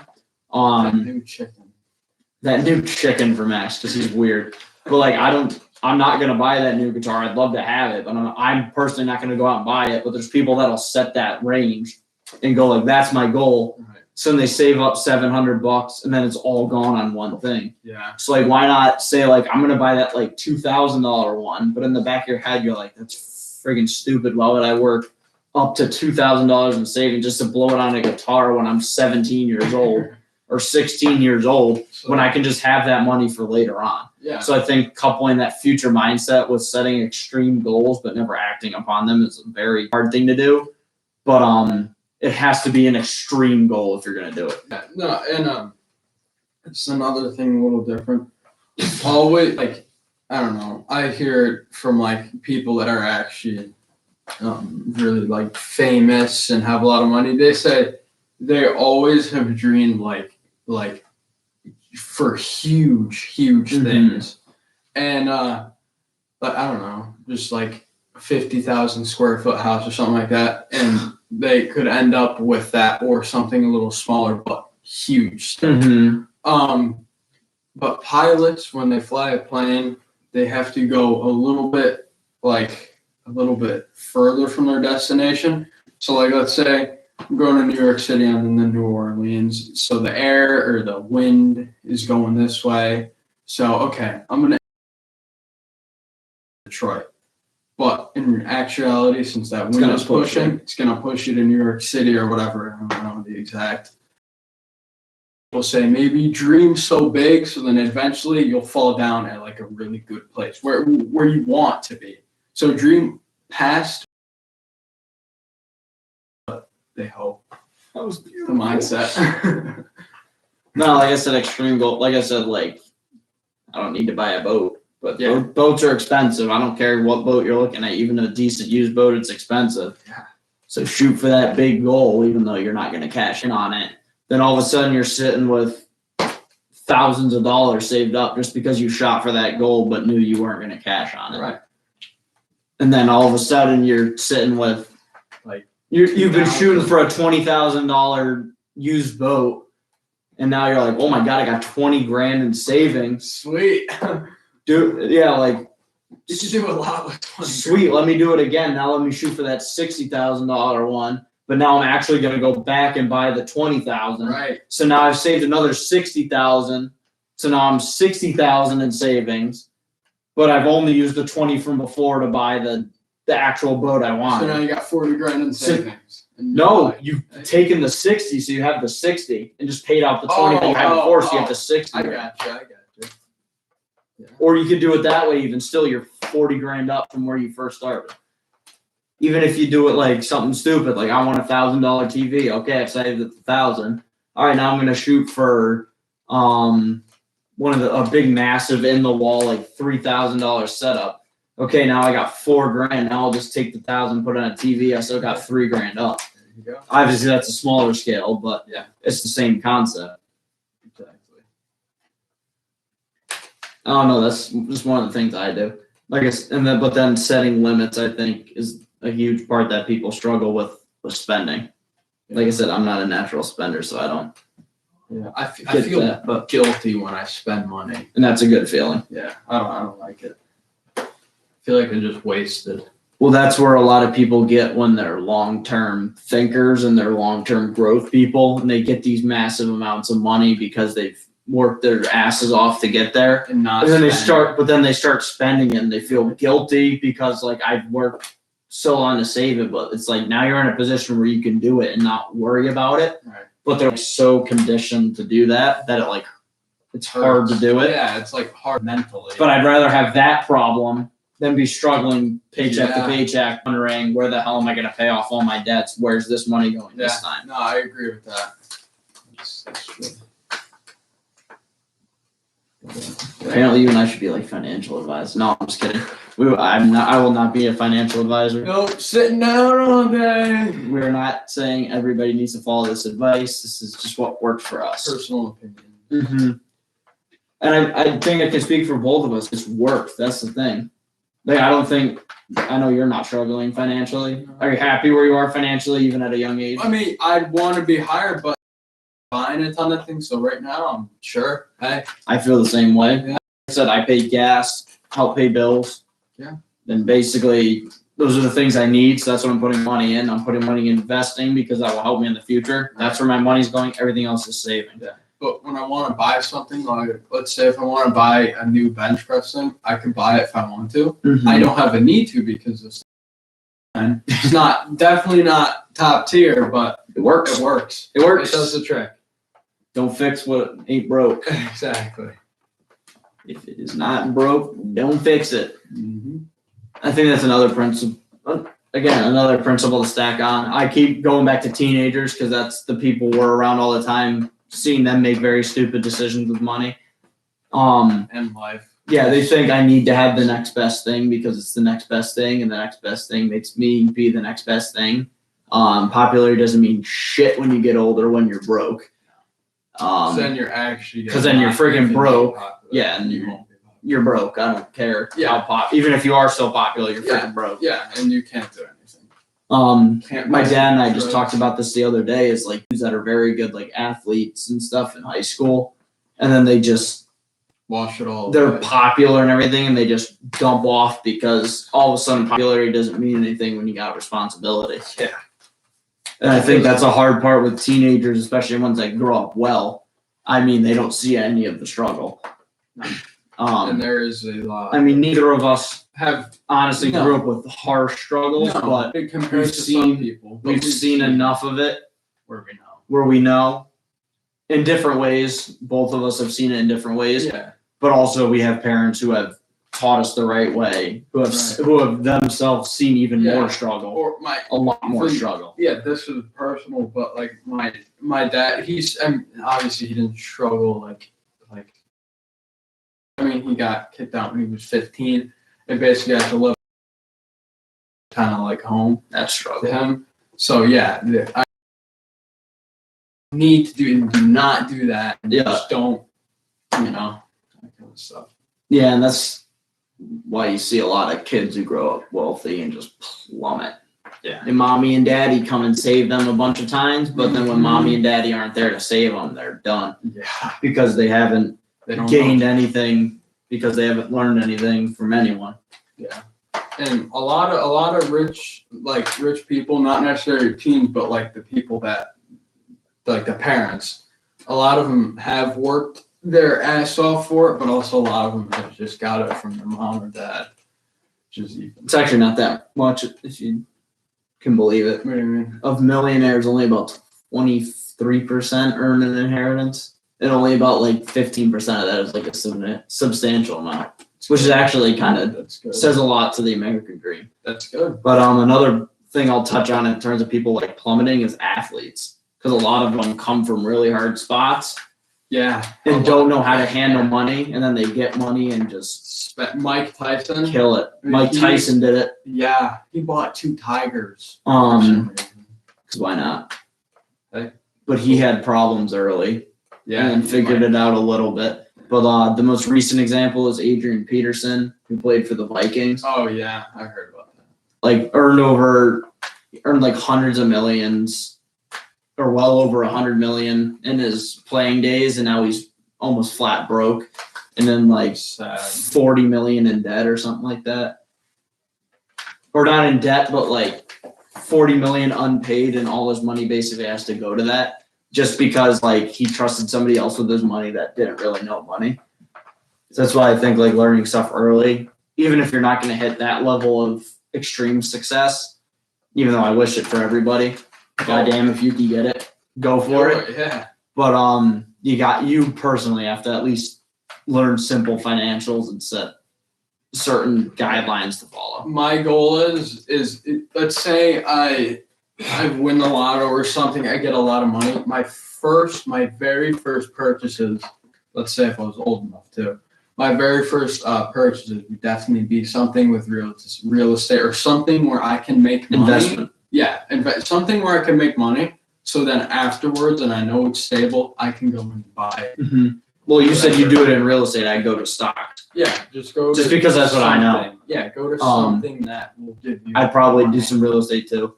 But that's why my father always says if we were to have a larger amount of money, he'd immediately make his own business. In some way, shape, or form, even if it's minor, even just to take some income in some way. Construction, actually, you can make a lot of money. I've always considered a construction business, and especially because my dad's a good construction worker, so he knows a lot about all the plumbing and a bunch of different stuff. But there's this one teacher in my school.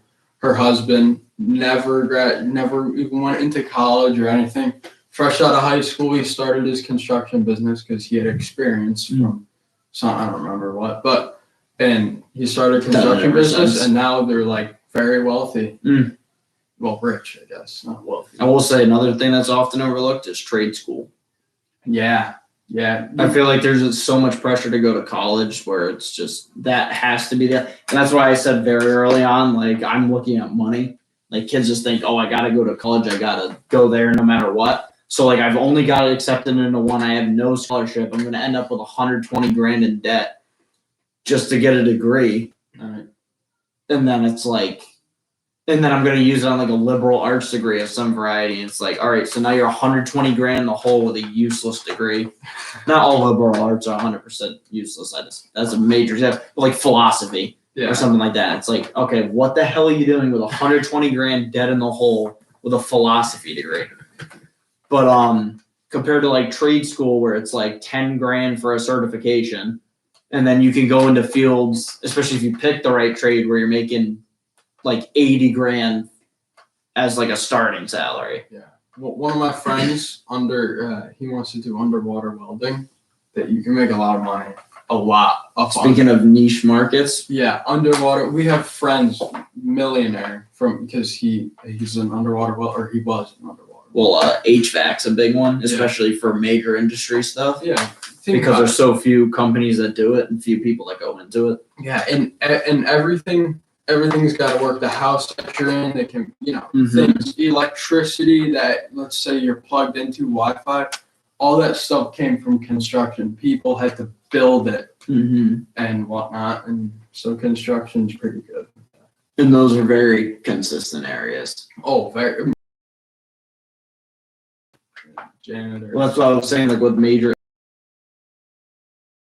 like the upkeep on all that, like HVAC, plumbing, stuff like that. You work with in landscaping.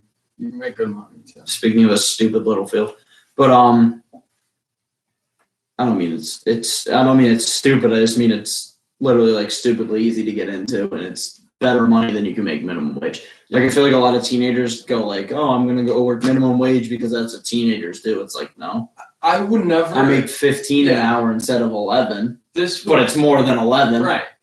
This probably sounds bad, but I've kind of always had this mindset. I would never let myself work at McDonald's or Dunkin' or any I know that sounds awful, but I would never let myself do it for some reason. I don't know why, but I would just never. I mean, it also depends on availability of jobs. It's definitely part of it. So I don't knock anybody for doing it, of course. Well, yeah, obviously. Especially if someone goes in and really does it. So like if you're actually putting in the time to do it and actually trying to make something out of it. Chase, he makes money. Oh my, yeah, he bought a new car and that's all. He's always at work every day. Well, like 5 a.m. whatever. Well, we have a buddy that works Uber Eats almost exclusively, and he just does it all the time, so he makes money off it. Like if you do it for a couple hours, okay, you're making 30, not even 30 bucks, 20 something bucks. But if you're doing it, what do you make? 18, 20 bucks an hour? About approximately after tax. I don't know. We'll set it low at like 18 bucks an hour. But if you're doing it 10, 12 hours a day, I mean, you're making money. Yeah. Yeah. For sure. But like I went into landscaping. First of all, I enjoy it because it's outdoors. I don't want to do retail or fast food. I just couldn't do that. I don't. But with that, I do it independent, so I can also set my schedule more. But I can set my own schedule, which helps with school and sports. Yeah. So like I couldn't go really. Like if it was like the summer or something, I could go work a full-time thing. I might do mate work as a first or as a mate on a fishing vessel. Again, another place. My own personal experience, and it's better than minimum wage. But like I said, I did farm work when I was when I first turned 14 and could start doing farm work. I went right to a farm and started throwing hay. Made it pretty close to minimum wage there, just a little bit above. But then I started getting into landscaping, and now where I'm at, I make about 15 bucks an hour compared to minimum wage. It's 10 or 11. So if it's $4 extra an hour, but I worked 7-hour days, 7 times 4, that's an extra 28 bucks in my pocket every day. Yeah. Right. And this summer I worked, since I didn't have school, or even during like quarantine or whatever, our close friends, the Brettons, I worked a lot. He owns his own construction business or remodeling thingy. So I worked a lot with them. We did roofing, like all kinds of demolition, just all kinds of stuff. Demolition's awesome. Yeah, and I've done a little demo work. That's like $100 a day. Yeah, $100 a day. So that's good work. Especially if I get $100 bill, I've never broken when I save it. Mm-hmm. I don't know why, but I love getting paid in cash, dude. Because it's a good feeling. I think, well, not even that. I think visualizing it's good too, because like you get. Well, you said like 100, that makes you automatically want to save it, which is a good thing. But like if you get even just 5 20s, and you go, I'm taking 2 20s to savings, 2 20s for paying bills, and then another 20 for spending, and then do that for every day. Obviously, you have to figure out your own personal percentages, but like visualizing it and seeing like, all right, but this here, this here, this here, and this here. And then, like out of the month, you can literally watch it either physically grow or you at least have the mental picture of it growing, even if you're slotting it to different things. Yeah. Yeah, I personally love what I do because either I'm working landscaping, so I'm at least outdoors and working with my hands, which I enjoy doing. I'm making more than the average teenager. I mean, that's part of that's because I put in actual physical labor, but and then also part time as a fishing guide, which I'm still trying to grow on, but doing that, like I said before, I love taking people fishing and outdoors for the first time, or at least giving them a new experience. So there's that portion of it, and I'm making money off something I enjoy doing. Tell me, any folks who watch this far, do the trout fishing one. It's so fun. It really is. Oh well, we should advertise that one at the start of the next one. I will. I was just saying. And that's my favorite one to do. I love it. With that, you need a little more experience though, because you need some capability of fishing. But the majority of the time, you are going to catch a fish, and it's beautiful, and the fight of the fish is fun. Come on. Yeah, more. Oh yeah, and with the way I do the trout specifically is all my trips are 5 hours, but in that time, with that amount of time, you can literally fish the entire section of the river that we fish, and depending on how fast you go through it. So if you're catching them, you might not actually make that full section because you're slowing down a little bit. But if you go through it pretty quickly, we can then go to another section. But you literally just get to fish this massive section of the full river and literally just work your way all the way up it, fishing the whole way, and it's just awesome. And you can keep the fish. And you can keep the fish. They taste good. They taste good. They really do. I got recipes. Yeah, you give them good. Fish, you catch a big one, throw them full in the oven. I like the ones, the little smaller ones. The smaller ones taste the best. Like 12 to 18. Probably. Those taste the best. Yeah. Those big ones just. Yeah, we don't keep the limit is 9 inches. We don't keep them that small because they're a pain in the ass to clean and eat. Well, like Max said, like that 12 to like 18 is like that. Yeah, that's the perfect. They're not like overly inches long, by the way, not like pounds, not pounds. No, Max caught the biggest one in weight out of there at 5.5. I think it was a pig. That was a fatty. On 6 pound test too. So we used little tiny rods and every single fish on our Instagram or on the YouTube that you've seen caught river trout fishing is on 6 pound test. So even like Max's 5.5 pounder was almost the weight limit of the line. So I was freaking. And I caught a 4 1/4. Yeah. On that same line too. That one was big old rainbow. The opportunity for that, if you're interested. I mean, if you live up in like New York or out west or Norway or somewhere. Yeah, you got me beat on that. Yeah, Canada, but if you come with me to my river, I'm putting you on fish. Connecticut, 14-inch fish are on there. 14-inch feet?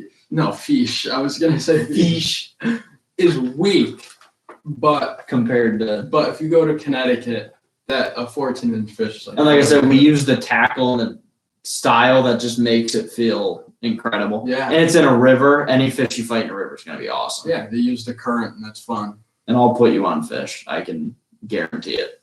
I mean, have we ever been truly skunked in the past couple few years? No, I don't. I don't think we've ever had a day where we've caught less than 2 fish even. Yeah, I really don't think so. Our 2 worst days last year, we caught 2 fish. One was because we were exploring another river. We still caught 2 out of it. Was the other one that is super flooded? Yeah, and the other day, the river, it was very early and it was super flooded after a massive rainstorm. And there was less than a foot of visibility and we still managed to catch 2 fish out of it. I was trying to get a little brown trout out of a pool. I remember that. Oh, yeah. We didn't want it. You didn't want it. But then we've had days, the most I've ever caught in one day is maybe 45 or 50 between 2 guys. So we've had, and I mean, we'll have days where we'll catch a dozen, 15, 20, and that's a fantastic day. But if you get those days where you really hit them and it's up in the 20s, 30s, it's just nonstop. It's awesome. It's so much fun. I would say that day where you caught your big one, it was still, we caught what? Oh, we caught like 15 or something. 5 other ones right in that same thing. But we probably caught 15, 20 fish that day. Total, yeah. That was crazy. So there's fish to be, and then same thing with crappie fishing. We will put you on fish. Oh, 100%. Trout and crappie, my two favorite, I think, because trout you always catch them; they taste Same. great. Crappie, you can speak for both of us. Yeah, you'll catch more crappie than trout, that's for sure. Mhm. Usually, So I love the crappie fishing. So what we're saying Is do those two guides. I'm not saying you have to do it, but you But should have do to it. You have to. Go down below, either click the link or copy the link and paste it to the website. You can sign up in the nice little boxes there. Totally. Or you can go to the guide Instagram and DM me directly and talk there. Dude, trout and crappie by far the Mhm. best. Especially the way you cook the crappie is, it's the eggs and the flour. Oh man. Yep. Yeah, when are we going crappie fishing? Next time. Do they do? We gotta wait till February? spring. Do they? Yeah, you can catch them in February. It's legal year round. We'll talk about that Talk about later. We'll talk about that. Yeah, we're still trying to find a place to catch them through the ice. Yeah. I'm an open water guy for this. We know places to catch trout through the ice, and that's fun as hell. That's where we're going this weekend. Oh. And you're coming along. Yeah. You're actually in town this time. Go. I'm in town. But yeah, so we still have ice fishing. Should still continue. It's very cold this week, so I'm hoping at least the last few weeks of February should still have ice. So book one of those as well. We can definitely pretty much guarantee fish in the places that we go, and good food too. Mm-hmm. And for that, we can travel to quite a few different lakes. I don't know if Max will be there 100% or not. You can request him personally, but I will be there. Yeah, he always. I'm kind of the guide, so that's kind of my job. Yeah, just there. But yep. So we still have availability for ice fishing. Like I said, there's probably a few more weeks it could happen. But if not, and you're interested in open water, like Max said, definitely recommend the trout or crappie, especially the trout. 10% trout. Probably about 100%. Max is throwing money down on the trout. I love it. Alrighty. We've been going 2 hours. God damn. With our little financial advisory and then our personal ad. It's fun. Alrighty. We got to wrap up, though. Yeah, we do. We had fun today. 2 damn hours. We thought it was going to be a short one. Yeah, we were talking. We were like, this one will be 30, 40 minutes, and then we'll be done in an hour. Nope. Alrighty. So, yeah, we'll wrap it up. Yeah, vegan one will probably my God. Anti-hunter and vegan. So, yeah, so next videos, I'll have the ice fishing video from this past weekend out tomorrow. I already have it edited, so I'll be uploading it tomorrow. And then Friday, we'll have a little talk about vegans and anti-hunters. It's a funny-ass topic. No, it's funny. It will be funny. It'll be fun, funny. Definitely entertaining. It'll be very entertaining. So definitely tune in Friday, 6:30. That's our usual time today. We just kind of threw one in because we didn't do last week because of my birthday. But Friday, 6:30 is our usual podcast time. Like I said, we'll be ice fishing next weekend, so expect another ice fishing video in the middle of next week. Goes to good, which it will. It better. It better go good. Don't go all negative on me. But yep. So ice fishing videos expected tomorrow and next week. Podcasts on Fridays at 6:30. That's really schedule. We're not a very schedule-based channel, but the only thing scheduled is podcast. But that's kind of like the next week, couple weeks coming, and even just the next day.